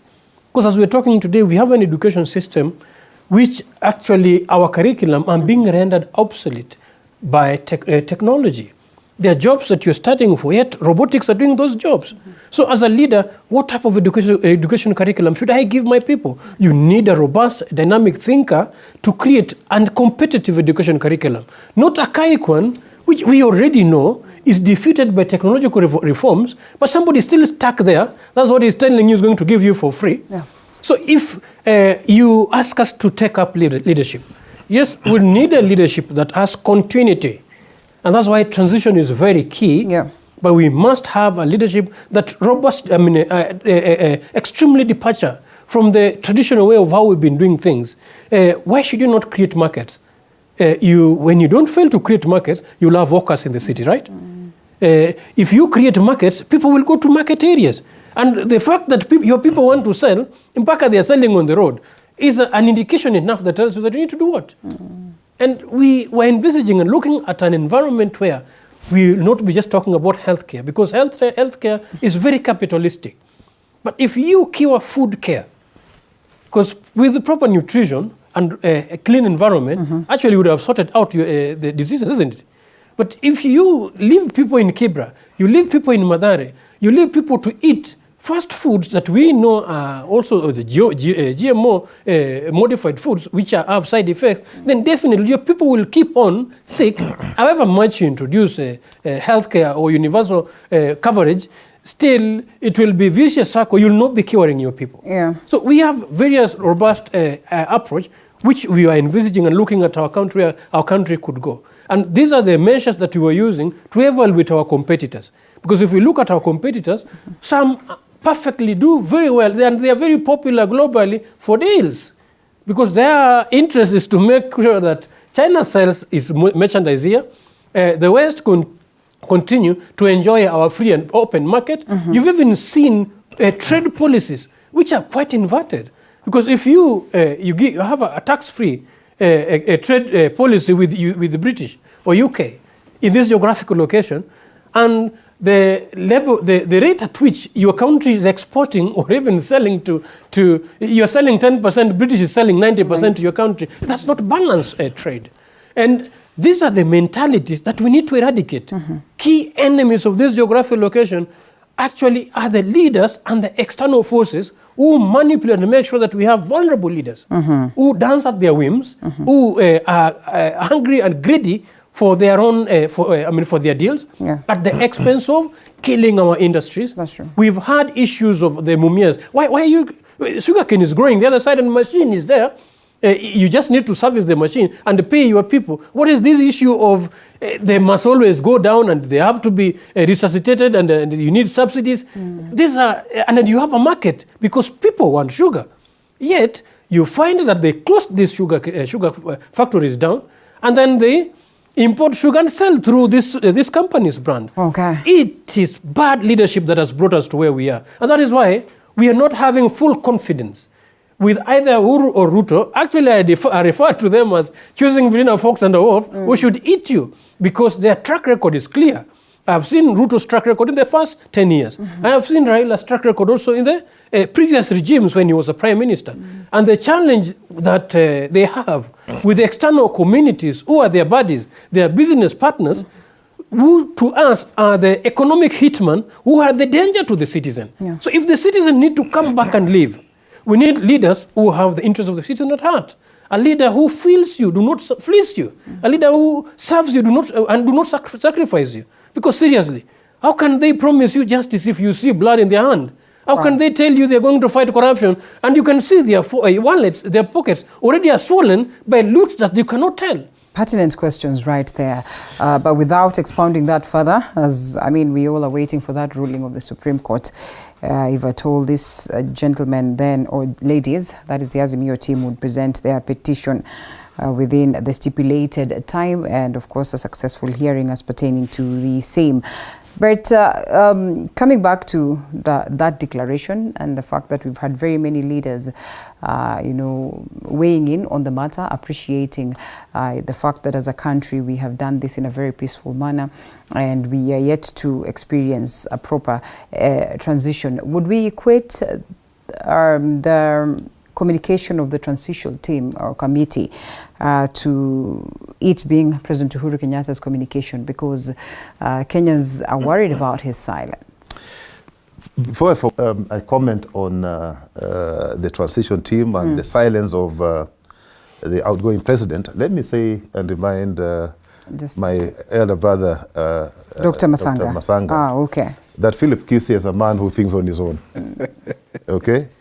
But he also can be persuaded by the opposite side, right?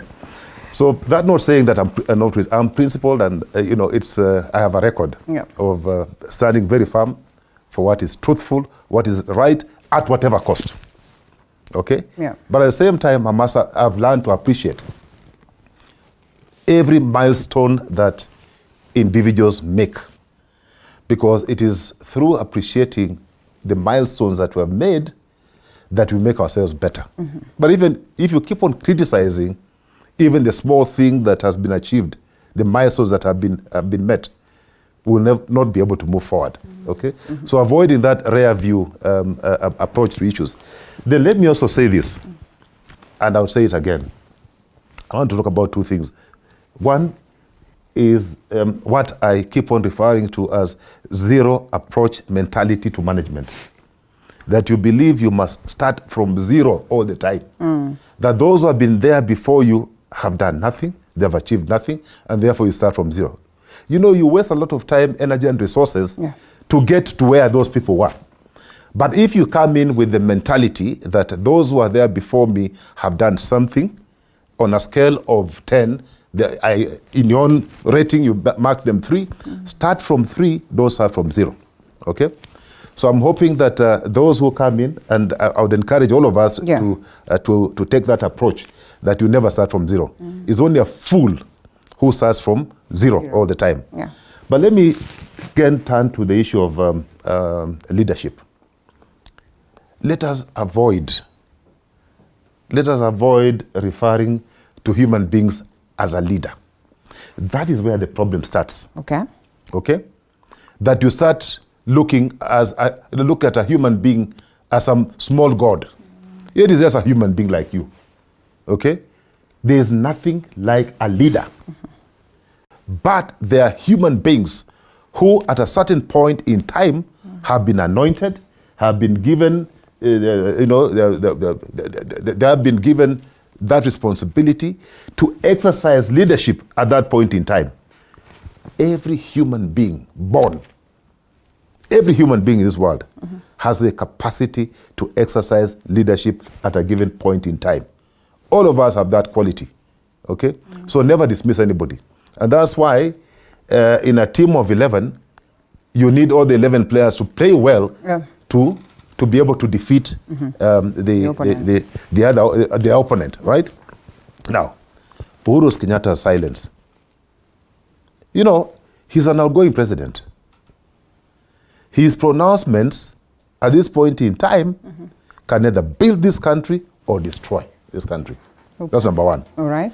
Number two, that the Constitution creates a transitioning team. So whatever the executive powers that the president had are therefore transferred to this team to transition from his administration to the new administration. They are supposed to make sure that it is seamless. Therefore, any communication from the time Honorable William Ruto was pronounced by Chebukati as president-elect, the transition team took over.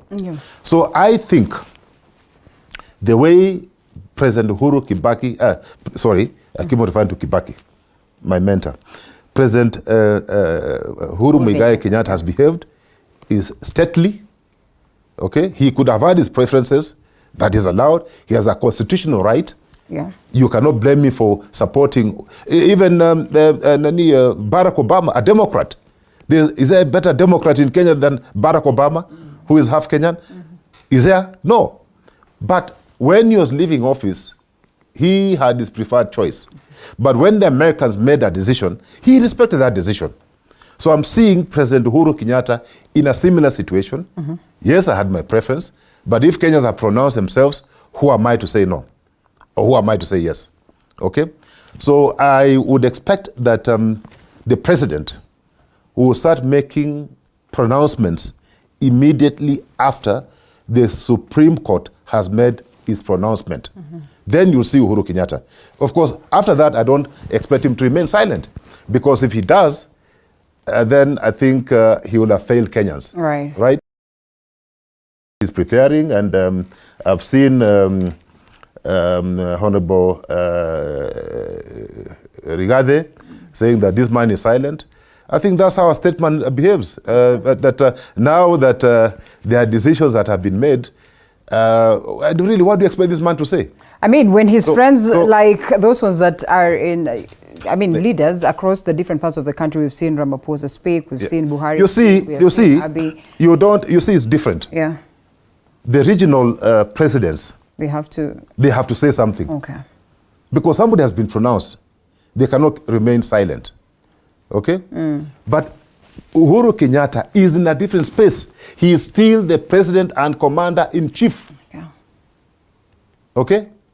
And any pronouncements can either build this country or destroy this country. Well put. So I have no issues with him remaining calm until his time comes to speak. And his time to speak will be after the pronouncement by the Supreme Court. Okay? So let us relax. And as I keep on saying, and I said earlier, and my brother Juma I did agree with me, that of course we placing people in offices who can deliver on our vision is important. Yeah. But once you've planted an apple, you get an apple. That's true. Don't expect an orange after you planted an apple. Finally, this issue of trade policies is where actually you have to be very careful. And that's why it's important that when, as a people, and in this case as Kenyans, we are putting people in positions of leadership, we must be very careful. Yeah. I can tell you for free, for certain, that Kenya has capacity to produce matchsticks. Should we be importing after 60 years of independence? Unfortunately. Kenya, with the vast land that we have, we can produce our own milk. Should we be importing, in fact, powder milk? Kenya has land, has resources, God has blessed us with abundance. Should we be importing unga and sometimes even importing maize that is made for, that is actually meant for cows and consuming as human beings? That's where the that's our staple. So this, you know, let me tell you, Linda, and most people not say this. Doctor, we're coming to you. Most people not say this. Most of the African leaders, or those who are in leadership, are completely compromised. Right. They're cartels. They are cartels. They are an extension of foreign masters. Yeah, and that's where people make money. That we even basic things like matchboxes, candles, toothpicks,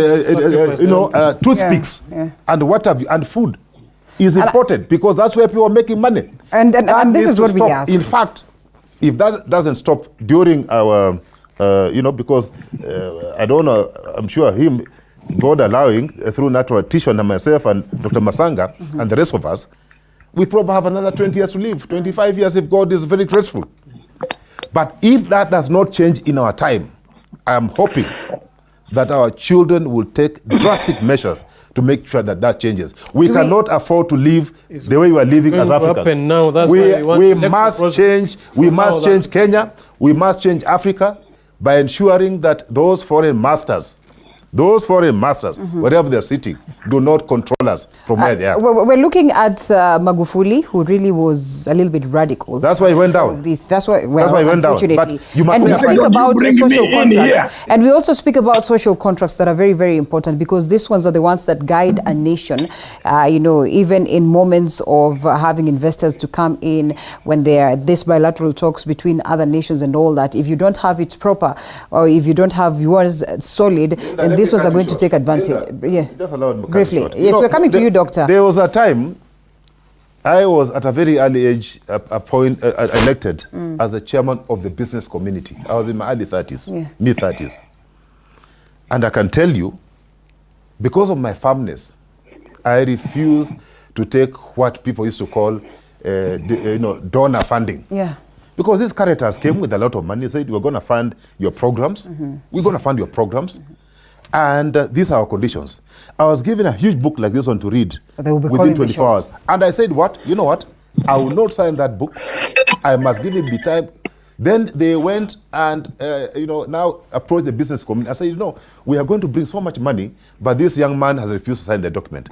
I told the trustees of our association that if I must append my signature, I must read that book. You know what happened? The so-called donors that time, now we call them development partners. Yes. They were called donors. Investors, now it's development partners. Okay? They called me aside and said, you know what? What we are going to do, we are going to put you on a salary. Where are you? We are going to put you on a salary, and it's better than what your counterpart in the neighboring countries is earning.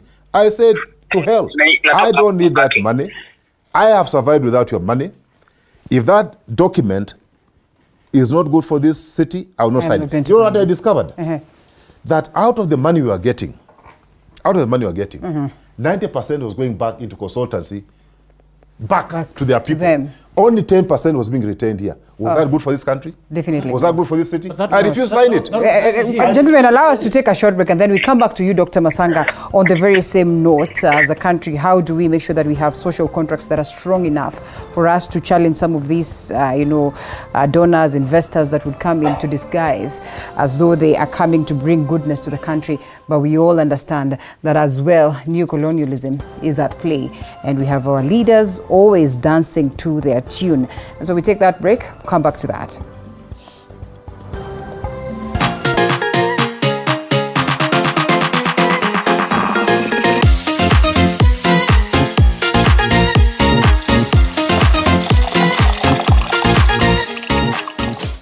You are one. Despite being visually impaired, he is a jack of all trades. It is our quest to find answers on how to take care of children with special needs and those with disability. You do not need to see musical notes to understand music, but rather to have your soul feel the vibe.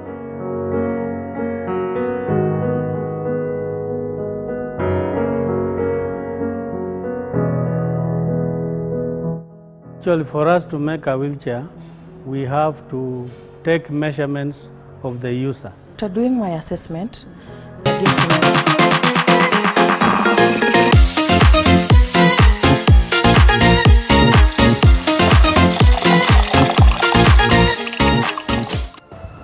All right, the last laps of this session with Dr. Matsanga, who I'm about to engage, joining us virtually from Tanzania. We also have Dr. Justus Juma here, and as well as Mheshimiwa Phillip Kisia. We have about 10-15 minutes to close it. And so we come to you, Dr. Matsanga. Very important that we acknowledge that the problems that bedevil us in terms of integrity, in terms of having tumbocrats, those ones that are interested about, making sure that they enrich themselves and not the masses and not the citizenry, as well as, having leaders that are puppeteered by the West. This is this is common, not just to Kenya, but most of the African countries. What will it take for us to, first of all, put into consideration the aspect of integrity and good leadership, good governance, looking at how we handled our elections, looking at the fact that we have had Right Honorable Raila Odinga here long enough, Deputy President William Ruto here long enough, records they have, good, bad, depending on how you want to look at them. But they almost got 50-50. That clearly tells you that the electorate is hugely involved in getting these individuals to power. First of all, I want to thank Dr. Justus Juma and to thank my long-lasting friend, Phillip Kisia. Phillip Kisia and I come a long way. I knew Kisia when he was a town clerk of Nairobi. And what he's telling you there is 100%. You came to discuss. He wants it on the table. And that is very good. Keep that spirit, man. Africa will grow. Point number 2. It seems that there was one African president, I don't want to mention, I called yesterday or 2 days ago. I called this president and I said, Your Excellency, do you really read the constitutions of Africa? You are sending a message of congratulations when the process in Kenya has not yet begun to make someone a president. Isn't it better for you in the future to employ me to interpret your constitution if for free and the constitutions of African countries, such that you send your messages when Kenya has affirmed who is the president and the Supreme Court in the Republic of Kenya has said this is the president of Kenya. This president said, Are you sure, Matsanga? I said, Your Excellency, you erred. You are sending a message to President-elect, whom the Constitution of Kenya has not yet given the mandate, the sword. You should have waited, and your PR mechanism should have waited quickly. Studied the law, the Constitution of Kenya. You have 15 days, 7 days, 15 days. Then there will be either a rerun or a president in swearing. He said, thank you very much.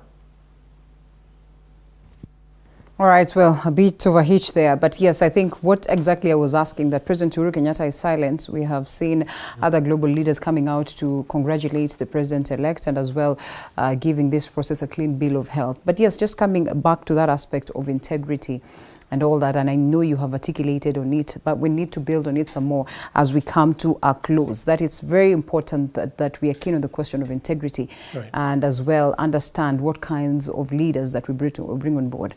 Like you have said, whether it's Ruto or whether it's Right Honorable Raila Odinga, the gentlemen have been here long enough, and we can judge them, right, by their fruits based on what it is that we have seen.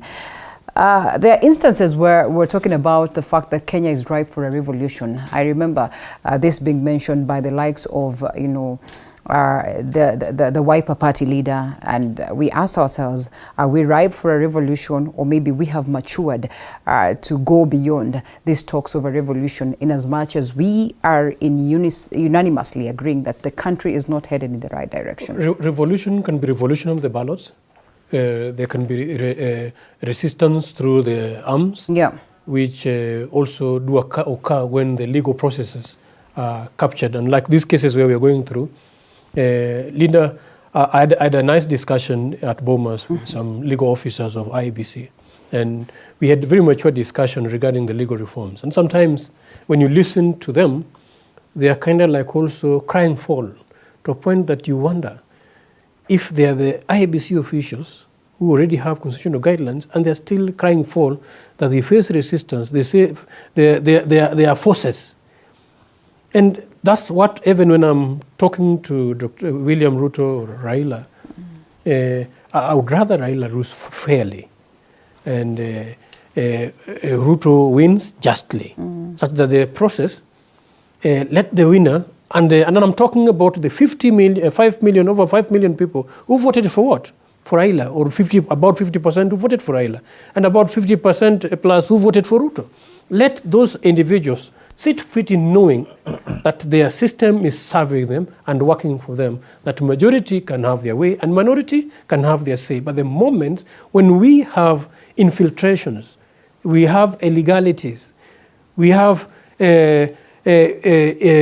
certain corrections that are not actually what the citizens say, communicated, then definitely somebody must stand and put their foot forward and say we need a change.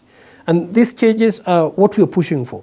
So when we are mirroring and exposing the foundations of our cancer, by the way, these things, as we're talking with this Kisia, they are way older. They are systems that have been there before. The Scramble for Africa is not a new story.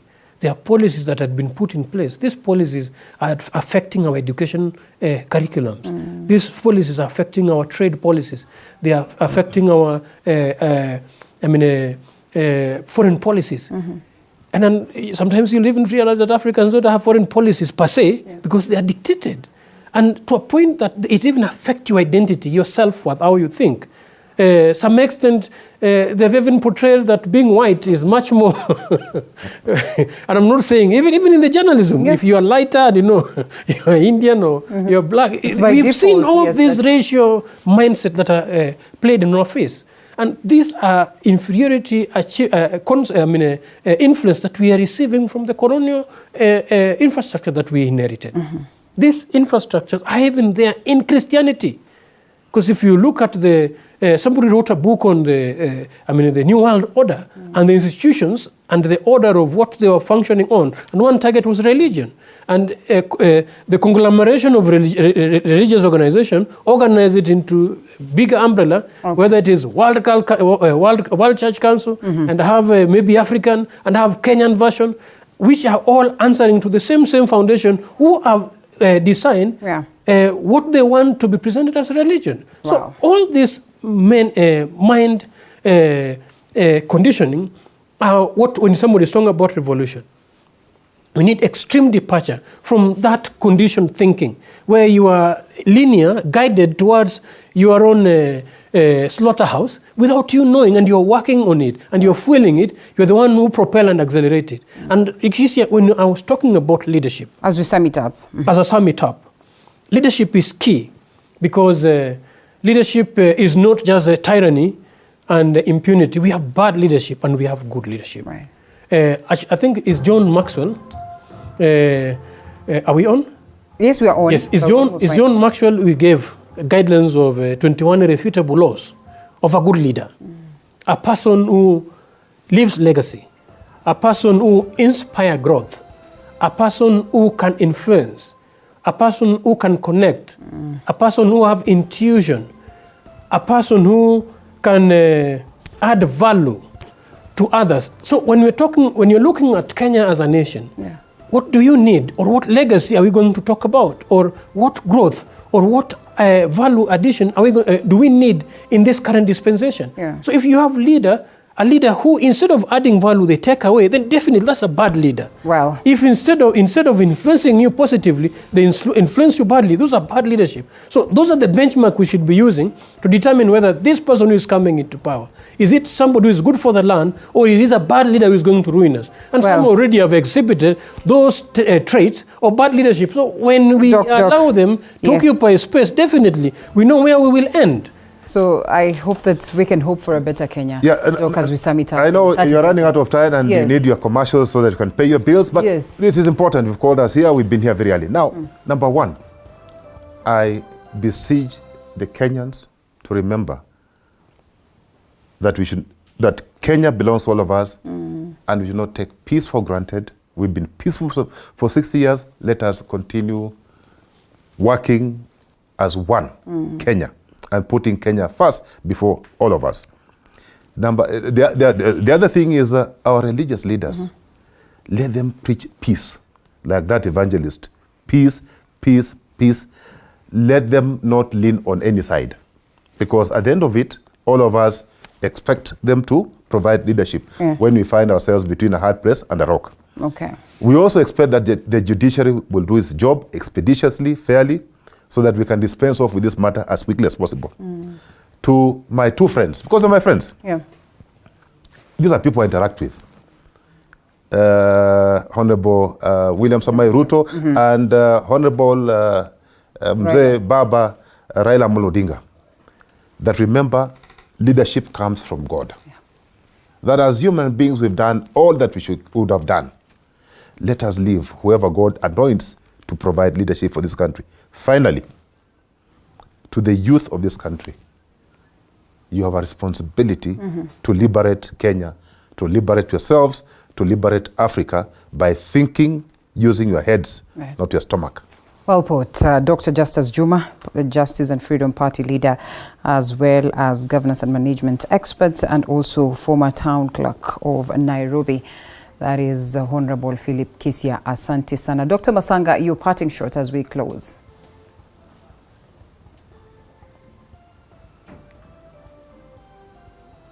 Do we have Dr. Matsanga? Dr. Matsanga, unmute.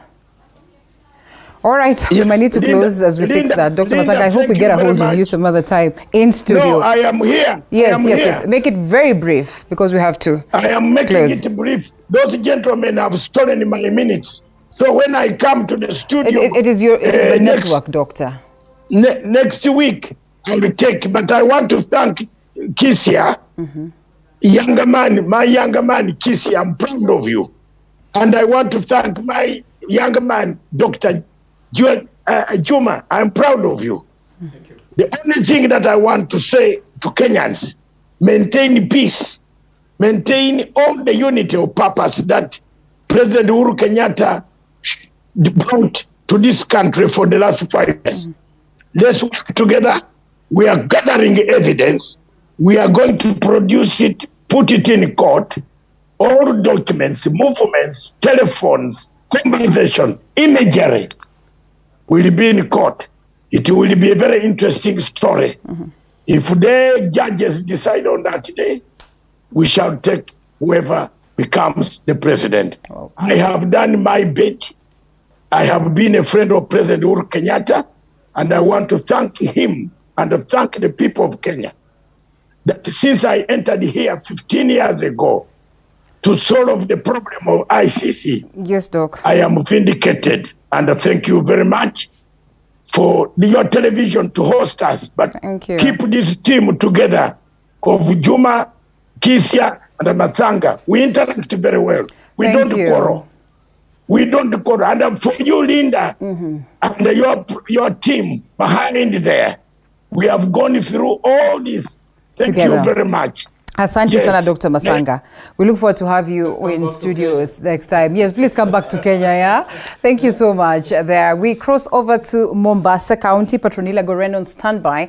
That is on the Baraza. It's very, very important that we also listen to the Kenyans. And so, Pat, if you can hear me, good morning. What do the people of Mombasa have in store for us, especially at this point when they were looking forward to the gubernatorial election that has been suspended by the Independent Electoral and Boundaries Commission?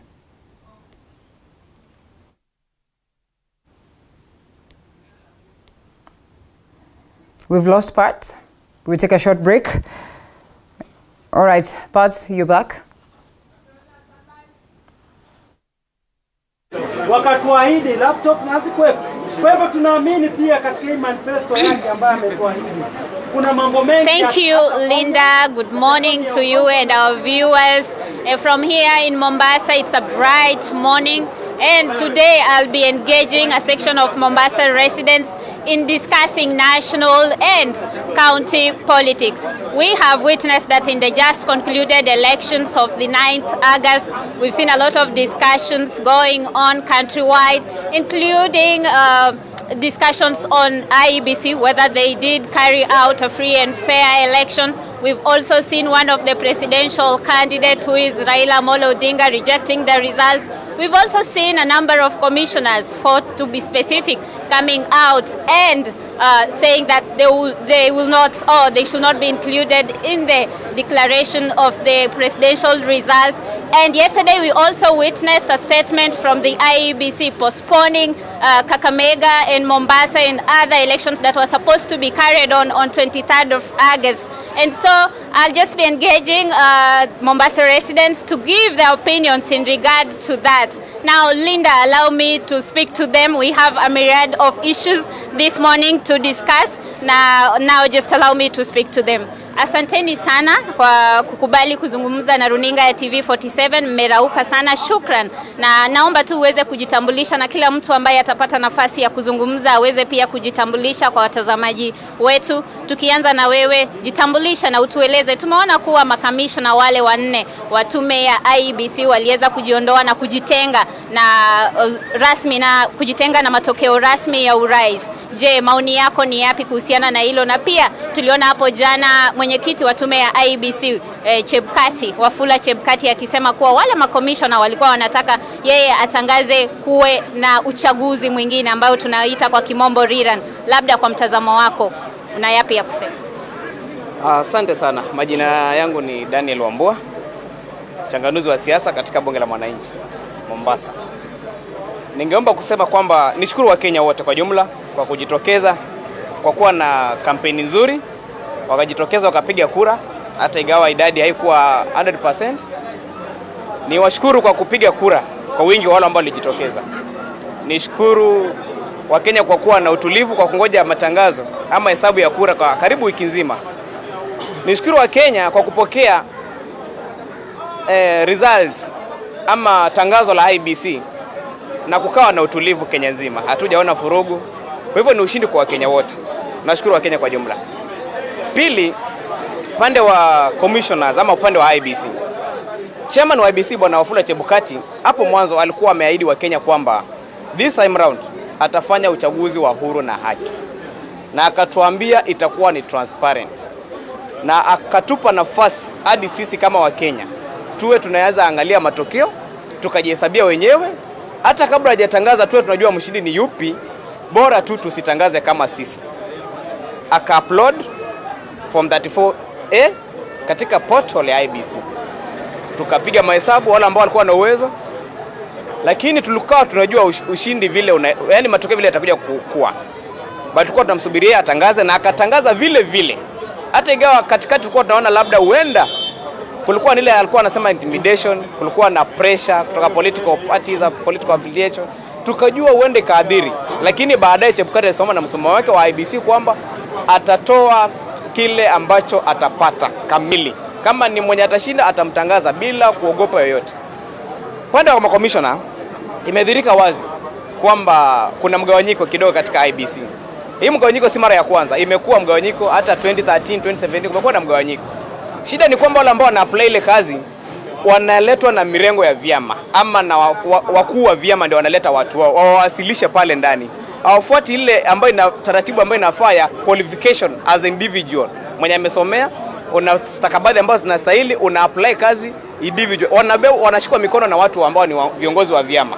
Kwa mfano imejitokeza wazi kwamba au commissioners, kila commissioner tushajua ukweli aliletwa na nani na huyo aliletwa na nani. Sitawataja kwa majina, lakini kwa public domain inajulikana. Na tumeona wamejitoa wenyewe wazi kwa IEBC, sasa wamekuwa ni wa mrengo. Wanasimama na mrengo, sio IEBC tena. Kila wangefanya haki wangejiusulu kwanza kama commissioners, then waanze kukashifu IEBC. Sasa wako ndani ya IEBC, then wanakashifu chairman wa IEBC, of which ni makosa sana. Chairman amejitokeza jana, ameweka wazi kwamba walikuwa na hidden agenda, kwamba waliona kura za yule ambao walikuja kuwakilisha zilikuwa hazitoshi, na wakawa wanampush Chebukati kwamba ni a cause rerun, azawazishe ziende rerun ndio turudie tena kwa uchaguzi. Labda candidate wao angejaribu kwa mara ya 6 angepata. Ilikuwa kama tungerudi rerun ingekuwa ni mara ya 6 anapigwa kura. Na Chebukati akasema na msimamo wa Kenya, na Wakenya wengi walikuwa washaamua rais wao ni yupi. Hakuna vile angependua uamuzi wa Wakenya. Nitarudi kwako muda si mrefu, wacha nizungumze na kaka. Tueleze labda kwa mtazamo wako wewe unaona uchaguzi ulikuwa ni sawa, ulikuwa wa huru? Kwa majina naitwa Juma Saburi, mchanganuzi wa siasa katika bunge la Liberty hapa Mombasa. Kwa maoni yangu mimi ninazungumzia kwanza katika pointi ya mahakamani. Ni sawa wana Azimio ama viongozi wa Azimio waende mahakamani, kwa sababu wakienda mahakamani watazidi kuangazia yale makosa ambayo yalifanyika, kwa sababu kwa jambo lolote litakalofanyika haliwezi kuwa 100%. Lazima kutakuwa na makosa. Na sasa wakienda kotini itaangaziwa yale makosa, na tume ya IEBC itazidi kujirekebisha zaidi na kufanya kazi yao kwa bora zaidi. Lakini jambo ninalosema ni kwamba katika kulingana na kwamba mheshimiwa wa UDA kutangazwa kama mshindi, sisi kama Wakenya tukubali kwamba huyo ni elected president wa Kenya nzima na ndio wa Kenya wote, na kufikia sahihi twafaa tumheshimu, kwa sababu kumheshimu yeye ni kujiheshimu sisi kama Wakenya, na kurudi katika mipangilio, kupeana nafasi mahakama vile ikiamua kwamba ni yeye ndio mshindi halali, tutakwenda na yeye. Ikiamua kwamba yafaa uchaguzi uregelewe, tutarudi kwa uchaguzi na tutapata jibu kamili. Na kwa upande wa Azimio, ninalaumu sana viongozi wa Azimio ikiongozwa sana na Mheshimiwa Raila. Mheshimiwa Raila na timu nzima ya Azimio walipotengeneza handshake na Mheshimiwa Uhuru, serikali ya Jubilee pamoja na viongozi wote, walikuwa na nafasi nzuri sana ya kuangalia yale makosa ambayo yako ndani ya IEBC, kuyarekebisha vizuri. Wao walilala na wakatosheka katika yale mazuri waliokuwa wanayapata kwa binafsi yao.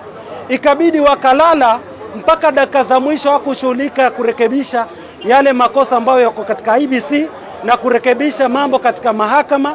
Wakalala mpaka dakika za mwisho, imefika uchaguzi, wananchi wakiwa wanaumia na njaa, Ikiwa zaidi sana ni kwamba Azimio walisherehekea mpaka harambee ile ya matajiri waliofanya kununua 1 plate kwa 1 million, kufadhiliwa wao kama mrengo wao wa kisiasa, wakiamini kwamba watapata ushindi kwa sababu wamefanyiwa harambee kubwa. Huku wananchi walikuwa wanaumia, njaa na vyakula vinapanda bei. Hakuna hata kiongozi mmoja wa Azimio ambaye alilalamika kulingana na kupanda kwa bei ya vyakula. Hata kiongozi mwenyewe wa Azimio Raila Amolo Odinga wakatulia, wakasherekea vile walivyokuwa wakifanyiwa na serikali, mpaka dakika za mwisho wananchi wakaumia. Tumeingia kwa corona imetuumiza, kwa ukame umetuumiza, bei ya vyakula vimepanda, hawakulalamika. Zaidi walizidi kusherekea, na sherehe yao ilidhihirika wazi wakialika waimbaji ama wasanii kutoka DRC Congo, wakialika wasanii kutoka Tanzania kuja kuwatumbuiza, wakisherekea ile minofu ambao wanatayarishiwa na serikali. Wakasahau mwananchi kabisa. Mwananchi alikuwa anaumia, mambo ya school fees, inaumiza watu, inaendelea. Sasa wao walimtaka kiongozi wao Raila Amolo Odinga awatetee kuhifadhi vyeo vyao, lakini hawakuwa hawana nia ya kwamba kama Azimio kutetea mwananchi. Kwa hivyo katika ule uamuzi ambao IEBC imetoa, sisi kama wananchi turudi kupendana kama wananchi. Kuna maandiko yanasema, usisikitikie kiongozi ambaye ameanguka, jisikitikie wewe mwananchi, kulingana vile utakavyopambana na gharama ya maisha ama gharama ya kununua vyakula ghali. Kwa sababu wale viongozi tunaowapenda sana hawatupendi sisi wananchi, wanajipenda wao kwa maslahi yao na nyadhifa zile ambazo wataongoza na minofu ile ambayo watapata katika serikali. Shukran sana kwa hilo. Nitarudi kwako. Najua uliniambia wewe ni mfuasi mkubwa sana wa Azimio. Wacha niweze kusema nawe kaka. Nauliza tu swali. Tumeona kuwa kinara ambaye pia alikuwa ni mgombea wa urais kwa muungano wa Azimio, Raila Odinga, akisema kuwa matokeo hayakuwa ya halali. Labda maoni yako ni yapi kuhusiana na hili?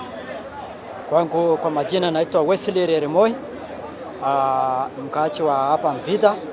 Ile jambo ninaweza kusema ni kwamba kuhusu mambo ya matokeo ambayo yametokea, ni Raila mwenyewe kama kiongozi wa Azimio akubali kwamba ameshindwa, kama vile wananchi wamekubali, kwa sababu baada ya matangazo penye ilitokelezea na jinsi results zilionyeshwa kwa public portal, nilikuwa ni wazi na wananchi waliridhika nao. Ndio maana unapata hata amani imerudi vizuri kwa kila sehemu zote za nchi yetu ya Kenya.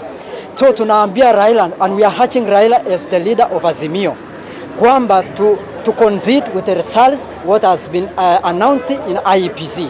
Lakini akona haki yake ya kwenda kotini. Sisi wananchi tudumishe tu amani na upendo na tuendelee na nchi yetu kama kawaida.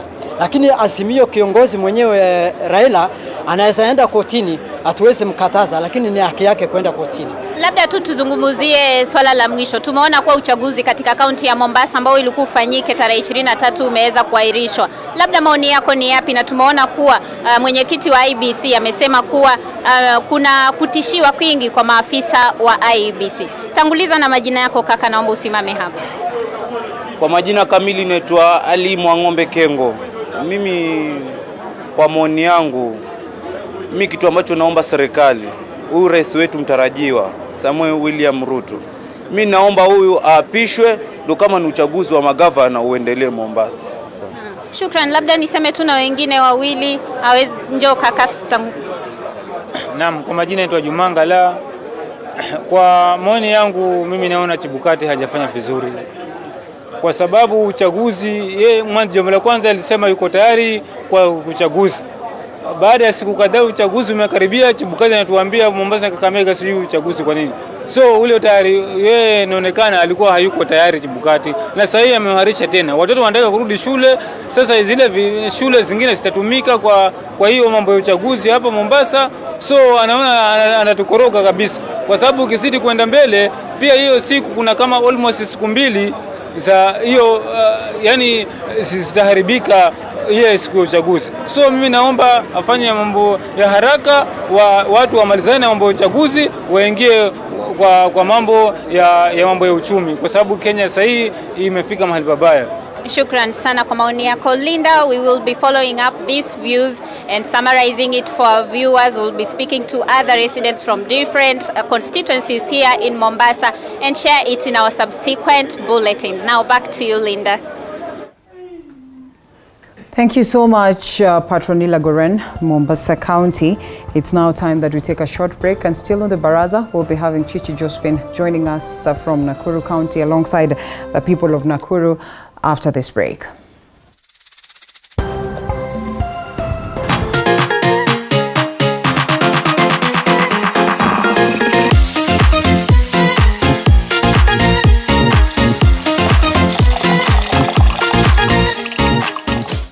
You are watching TV 47, the home of untold stories.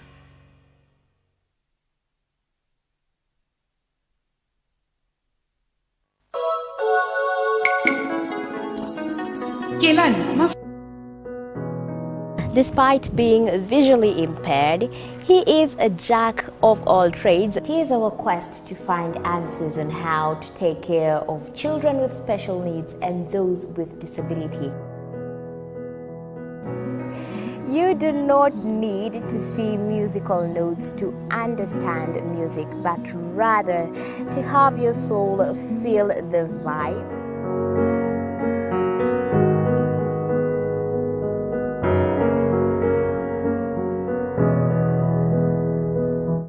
Actually, for us to make a wheelchair, we have to take measurements of the user. After doing my assessment, I get to know the parent, I get to know the heaviness she's carrying. Disability comes at different stages of life.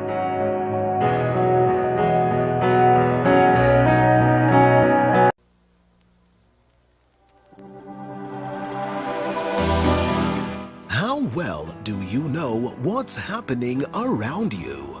Morning Cafe with heated political debates. Baraza la Siasa. Hiyo kitu azungumzie, angalie hali ya maisha ya watu. Women at the levels of government, at the levels of leadership, the two-third gender constitutional requirement that really has not been met in the country. And therefore, as we move to the next dispensation of leadership, just how much of representation will we witness in the next government? And importantly, looking at Nakuru County, which has broken the record of electing so many women into this topmost position. Of course, a county that is appreciated and celebrated today. So Chichi Josephine on standby, Nakuru County, to tell us more as to the same. Chichi.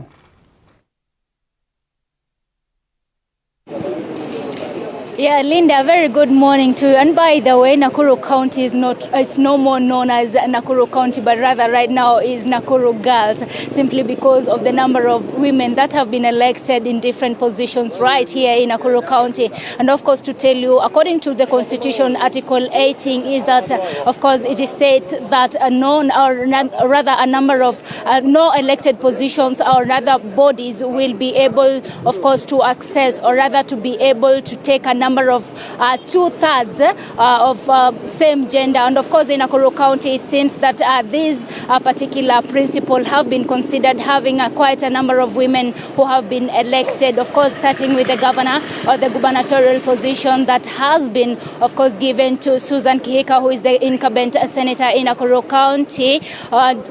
Just to tell you is that Tabitha Karanja will be able to fill the shoes of the outgoing senator, that is Susan Kihika. And of course, the incumbent women, or rather woman member of the National Assembly, that is Liza Chelule. We also have other women who have been elected in different positions, of course, on the positions of a member of county assemblies.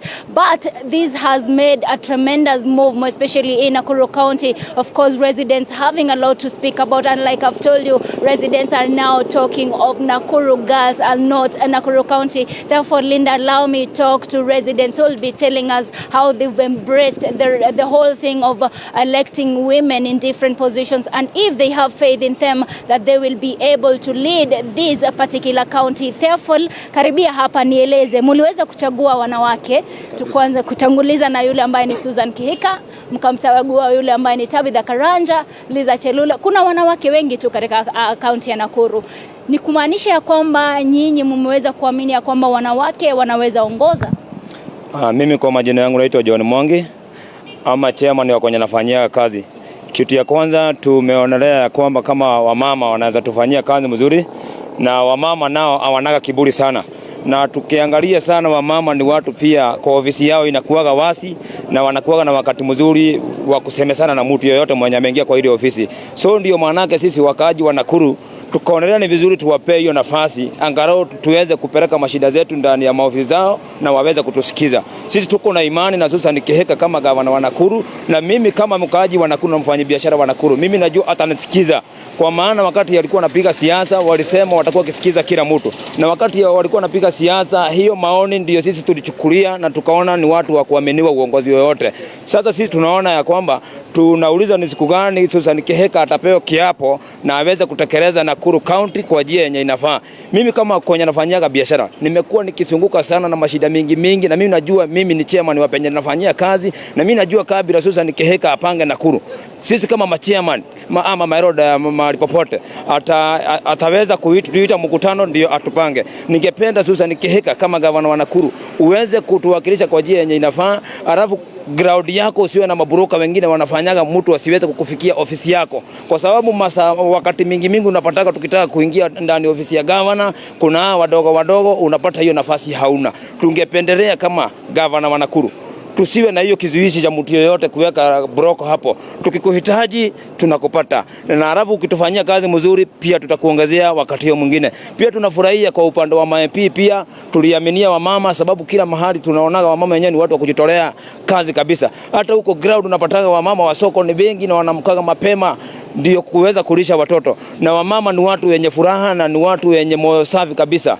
So ni watu wa kuaminiwa, na ndio maana tunawaaminia Nakuru County wamama. Kabla uondoke nieleze, kuna nafasi ya useneta ambayo kwa sasa ndio imeweza kuhifadhi ama ndio Susan Kihika ako, na ataweza kuwa akimwachia yule ambaye ni Tabitha Karanja. Mnamuaminia Tabitha Karanja ya kwamba ataweza kufanya kazi ama utendakazi wake utafikia ule wa Susan Kihika? Tunamuaminia atatufanyia kazi mzuri, na ndio maana tukampea hiyo nafasi. Tutamuaminia kazi. Unajua mtu akishapewa kazi pia na awe na hiyo morali ya kufanya kazi, ataweza kutuwakilisha Nakuru kwa njia inayofaa. Shukrani. Nizungumze na mwingine. Karibia hapa, wewe uniambie iwapo ulikuwa mmoja wa wale wanahitaji kwamba wanawake wawe wakiongoza, na Nakuru imeweza kutoa wanawake wengi ambao sasa wameweza kupata nafasi za uongozi. Nieleze iwapo una amani yoyote na uongozi wa wanawake, na iwapo unaona ya kwamba watatekeleza majukumu yao. Kabisa mimi kama Reverend ama Pastor Francis nimefurahia sana uongozi wa wamama, kwa sababu mama, hakuna siku mama atakuachilia hata kwa nyumba, kwa sababu mama ana huruma, na kama mama ana huruma na watoto pia ana huruma. Na tena Susan Kihika ni mtu ana roho safi, mtu mzuri, mtu ambayo ana roho safi. Hata Tabitha Karanja Keroshe alikuja mpaka kanisani, na sisi tukasema kweli hata kama mama ana biashara nyingine tutampatia kura zetu kama wahubiri, na tukaomba. Kwa hivyo wamama wamepata nafasi kubwa kwa hapa Nakuru kwetu, kwa sababu tumewaaminia uongozi. Tukiangalia kama Susan Chelule, huyo Tabitha Karanja, na ule mwingine wa Ngare wa Gilgil, na ule mwingine wa huko Njoro, tumewaaminia kabisa uongozi. Na hakuna siku mama atakuacha ulale njaa. Mzee anaweza enda asahau na watoto Nakuru, lakini huyu mama atakumbuka. Hata wamama wote wenye wamebomolewa vioski hapa saizi wengine wamegonjeka, najua Susan atawakumbuka, atawatafutia mahali kama wamama na watafanya kazi. Kabla uendelee, unaona hili ni mkakati ama mkakati ya kuhakikisha kwamba tunapata theluthi mbili ambayo iko katika katiba? Tumepata kabisa, kwa sababu wamama Raudi wamewekwa mbele kabisa, na ninaamini wamama kabisa watafanya kazi. Tunawaaminia na tunawaombea. Tusubiri tuone. Na tena mama ni mtu ambaye roho yake unyauka haraka. Asante sana. Shukrani. Nizungumze na wewe, tafadhali nieleze ya kwamba tumeona Nakuru ikiweza kutoa wanawake wengi ambao wamefika ama wameweza kupata nafasi za uongozi. Una imani na hawa wanawake ambao wameweza kuchukua uongozi, na iwapo una imani, unaona ya kwamba wataweza kutekeleza majukumu ambayo ya? Kwa majina mimi naitwa David Jenga. Mimi nafurahia sana vile Nakuru, wananchi wa Nakuru wameamua kuwapa akina mama nafasi ya kutuongoza. Kusema kweli, wamama serikali ambazo zimekuwa mbeleni hazikuwa zimepea akina mama nafasi ya kutosha, kwa sababu akina mama wako na mahitaji ya kipekee. Unaona kwamba most public places hakuna mahali wa mama wametengewa ambao maybe wako na watoto. Hakuna mahali ambapo wametengewa mahali ya kwamba akiwa kazini anaweza letewa mtoto yake, anaweza nyonyesha mtoto yake. Unakuta wako na mahitaji ya kipekee, na sio mama peke yao, pia kuna watu wengi ambao wako na mahitaji ya kipekee. Kwa hivyo tukaona mama ni kwamba wataweza kutengeneza mahitaji ambayo serikali haijawahi tekeleza hapo mbeleni, na ndio tuna imani sana.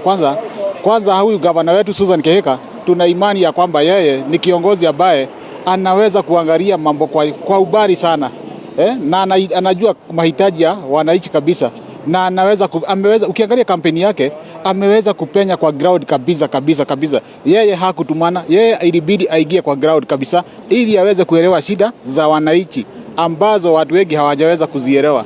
So tuko na imani kabisa bila wasiwasi. Na labda unieleze, walikuwa wakimenyana na wanaume ambao walikuwa pia ni wengi. Inaonyeshana kwamba wanaume wamekuwa na udhaifu fulani, manake tumeona Njoro kulikuwa na yule ambaye ni Kathambi, tuko na yule Irene ambaye aliweza kumbwaga yule ambaye ni Kimani Ngunjiri, tumao sasa Susan Kihika ambaye pia aliweza kumbwaga Likija Njui. Kuna udhaifu wowote na wale wanaume ambao wamekuwa kwenye uongozi? Kusema kweli inadhihirisha hivyo. Ukiangalia ya kwamba wale viongozi wamekuwa hapo mbeleni ni viongozi ambao wao wamekuwa wakitueleza tu mambo ya historia, mambo ambayo hayana maana saa hizi. Mambo ile inakera mwananchi wa kawaida saa hizi ni mambo ambayo inaenda na wakati. So mengine yanapitwa na wakati. Na ukuta viongozi walikuwa mbeleni saa hii wameweza kutubwa nje kwa sababu wameshindwa kutekeleza shida za wananchi ambazo zinawahusu saa hizi. Kutuletea mambo ya zamani, sijui kurieda hivi, hiyo tumesahau kabisa, na hiyo haitatusaidia kwa wakati huu, na ndio imefanya hawa watu wote wamebwagwa nje. Yes. Shukrani. Nizungumze na huyu, asante kwa muda wako. Nieleze wewe kama una imani na uongozi wa wanawake, na pia tumeweza kuona baada ya Susan Kihika kuchukua nafasi ya ugavana, Likija Njui alisema ataenda mahakamani kuhakikisha kwamba labda kusema kwamba haikuwa ni halali. Wewe una imani na uongozi wa wanawake hususan katika kaunti ya Nakuru? Nianze na jina yangu, naitwa Moses Murage. Mimi ni mkaaji wa Nakuru. Nakuru ndio inasemekana ndio imekuwa na idadi kubwa sana ya wanawake wenye wameshaguliwa. Niseme kitu moja, hii wanawake sio wao wamejishagua, wameshaguliwa na raia. Na kwa hii king'ang'anio ilikuwa na wanaume na wanawake. Na raia ikaonelea ni mzuri kuchagua wanawake.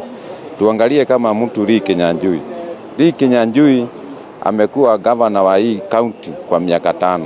Na ukiona raia wamekataa kumpe kula, kumaanisha hawakuona ile kazi amewafanyia. Na ndio wakaamua wabadilishe na wachague mama. Lakini pale katika eneo bunge la Bahati tumeona yule ambaye ni Kimani Ngunjiri ambaye ameongoza kwa muda sasa akiweza kubwagwa na Irene Njoki ambaye alikuwa ni mara yake ya kwanza kuweza labda kuwania nafasi hiyo. Unaona kuna udhaifu wowote na wanaume katika uongozi ambao umefanya wanawake wakaweza kuinuka? Kama venye nimesema hapo mwanzo, ukiona raia wanaamua waachane na mwanaume waweke mama, kumaanisha hakuna uongozi wameona katika eneo lao. Nieleze wewe binafsi, unaona Susan Kihika ataweza kuongoza kaunti hii ambavyo vinafaa, na Keroche ataweza labda kufikia ama kuweza kuingia katika viatu vya Susan Kihika ambaye amekuwa akiongoza kama seneta? Mimi niko na imani kubwa sana na Susan Kihika. Ukiangalia venye amefanya katika Senate, ametafutia Nakuru pesa mingi sana. Shida tu ni ile gavana wetu hakuweza kufanyia raia pesa kazi. Shukrani. Nizungumze tu na mwingine karibia hapa, wewe ukiwa kama mwanaume ambaye sasa katika kaunti ya Nakuru wanawake ni wengi. Gavana, seneta, mwakilishi wa wanawake na pia wabunge kama yule wa Njoro na pia yule wa Bahati. Wewe unaona ya kwamba hawa wanawake wataweza kutekeleza majukumu yao, na iwapo unaona wanaweza, ni nini hasa unahitaji wafanye kama wanawake? Kwa majina mimi naitwa Ndegwa. Mimi ni mfanyabiashara hapa Nakuru. Kulingana na venye watu wamejitolea na wakachagua wanawake, mimi naona ni kitu ya maana sana. Because mumama ako considering baka kusikiza mwananchi, amuzimi simu wala anafaa kama wanaume most of them huwa wanakataa kuongea na watu. Lakini mtu kama mama ako free kuongea na anybody, amusikize ile reason ako nayo. Kwa hivyo mimi naona vile tumechagua wamama kutoka juu mpaka chini, tukianzia na Susan mpaka kina Keroche, na mimi naona watu watawak na tutasaidiana nao kulingana hata na biashara yetu. Ni nini hasa kimefanyika na wanaume? Manake katika kaunti ya Nakuru, Lake Nyanjui amebwagwa, Ngunjiri amebwagwa. Ni nini hasa kinatendeka na wanaume? Ni kuona kwamba waliweza labda kutosheka katika nafasi walizokuwa? Wale wanaume ndio nakwambia wamechukulia hakuna vile nasema hivi, wanaume wamechukulia yeye akiingia pale hataki kula yako tena. Yeye ametoshereka. Kwa hivyo hata akiongea anauliza swali, mimi huku nichagua tunasumbuana nini? Lakini mumama ananyenyekea. So hao wanaume wacha waende. Hatuwataki. Ule mtu tunataka pale ni Ruto. Na labda pia ukizungumzia swala la Ruto, tulimuona Raila Odinga akisema atafika mahakamani kupinga la kwamba Ruto hakuweza kuweza kushinda nafasi ya urais. Utasema nini kuhusiana na uamuzi wa rais? Sasa mimi nataka hivi, ya kwanza kuchunguza hawa waine, hawa wenye walikuwa wanasemekana hiyo commissioners waine kama wako na relationship na Azimio. Because sisi tuliamua ni UDA na baka Mount Kenya wamejaribu kuwekwa mundomo ni Azimio na imekataliwa. Na kama Mungu alipanga ule hataongoza, hata saa hii hata warudi kwa wapi hataongoza. Kwa hivyo akubali.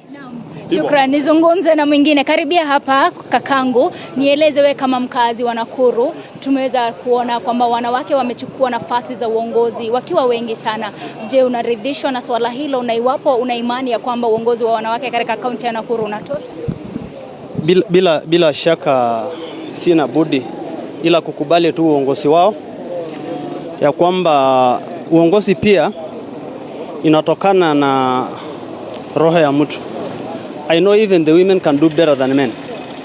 So I trust the process. I know it is their energy and the trust of the people that they can deliver to them. So I don't have any objection, but to work with them, that I know they will deliver and give the best to this country. So I have no any objection. And just to ask you, do you have any faith in the next CEO or the county CEO, that is Susan Kihika, that is going, or rather she is going to deliver according to what people say Nakuru County, or rather the incumbent governor, that is Lake Nyanjui, has delivered? Do you have any faith with the next governor, that is Susan Kihika? Obvious. Historically, Vivian is a performer. When you see the life of Susan, she has undergone a lot of processes, starting from the speaker, the Senate, now a governor. I know even she can even do as a president. So we have trust in Susan. We know she's going to make some change in Nakuru City. Thank you very much for your time. Niruhusu nizungumze na mchungaji askofu. Shukran sana kwa kuzungumza na TV47. Tuko moja kwa moja. Nieleze, tumeweza kuona wanawake wakichaguliwa katika nafasi za uongozi wakiwa wengi hapa katika kaunti ya Nakuru. Mtazamo wako hususan wewe kama askofu, unaona vipi kuhusiana na uongozi wa wanawake hususan katika kaunti? Okay, my view is that we are all equal before God, and we are created in the image and likeness of God. And actually leadership is about influence and delegation, and therefore I see it to be it will bring up a very good leadership as far as women are concerned. Yes. You have faith in the women that have been elected? I have faith, because they have that image of God and they can lead even more better. Yes. Thank you very much for your time. Therefore, Linda, understand those are the residents in Nakuru County, and like I've told you, so far so good. Nakuru is now known as Nakuru Girls due to the number of women, or rather quite number of women that were elected in different positions right here in Nakuru County. Of course, starting with the gubernatorial position for Susan Kihika, who garnered some votes, or rather quite high number of votes, of course defeating the incumbent Governor Lee Kinyanjui, followed by Tabitha Karanja, who of course defied the odds. She will be able to fill in the shoes, or rather to fill into the shoes of the outgoing Senator Susan Kihika. And also we have the woman member of the National Assembly, that is Liza Chelule. We also have different women of course. In Bahati, there was this particular woman by the name Irene Joki, who defeated the incumbent member of Parliament Kimani Ngunjiri. And in Njoro we have Charity Kadhambi, who of course retained her position, and therefore this shows that quite a number of women of course will be leading this particular county. Over to you, Linda. My name is Chichi Josephine. Well, congratulations to the ladies of Nakuru, from Nax Vegas to Nakuru City, and definitely Nakuru Girls, as Chichi would say it. We look forward to see how the women will steer this county, well, perhaps to more greatness now that it has been declared a city. Thank you so much to the people of Nakuru, and definitely to you for keeping me company right from the word go. I think it's at this very moment, 10 minutes to the top of the hour, that I have to say kwaheri. I'm sure my able team, Swahili team, should be on their way here to give you more updates. And remember, we still are taking a look at the events of 2022 general election that was pre, during and post. So much so to look at. So make sure that you keep it TV47, the home of untold stories. This is Morning Cafe with me, Linda Alela. We sum it up and we say kwaheri. I see you again tomorrow morning.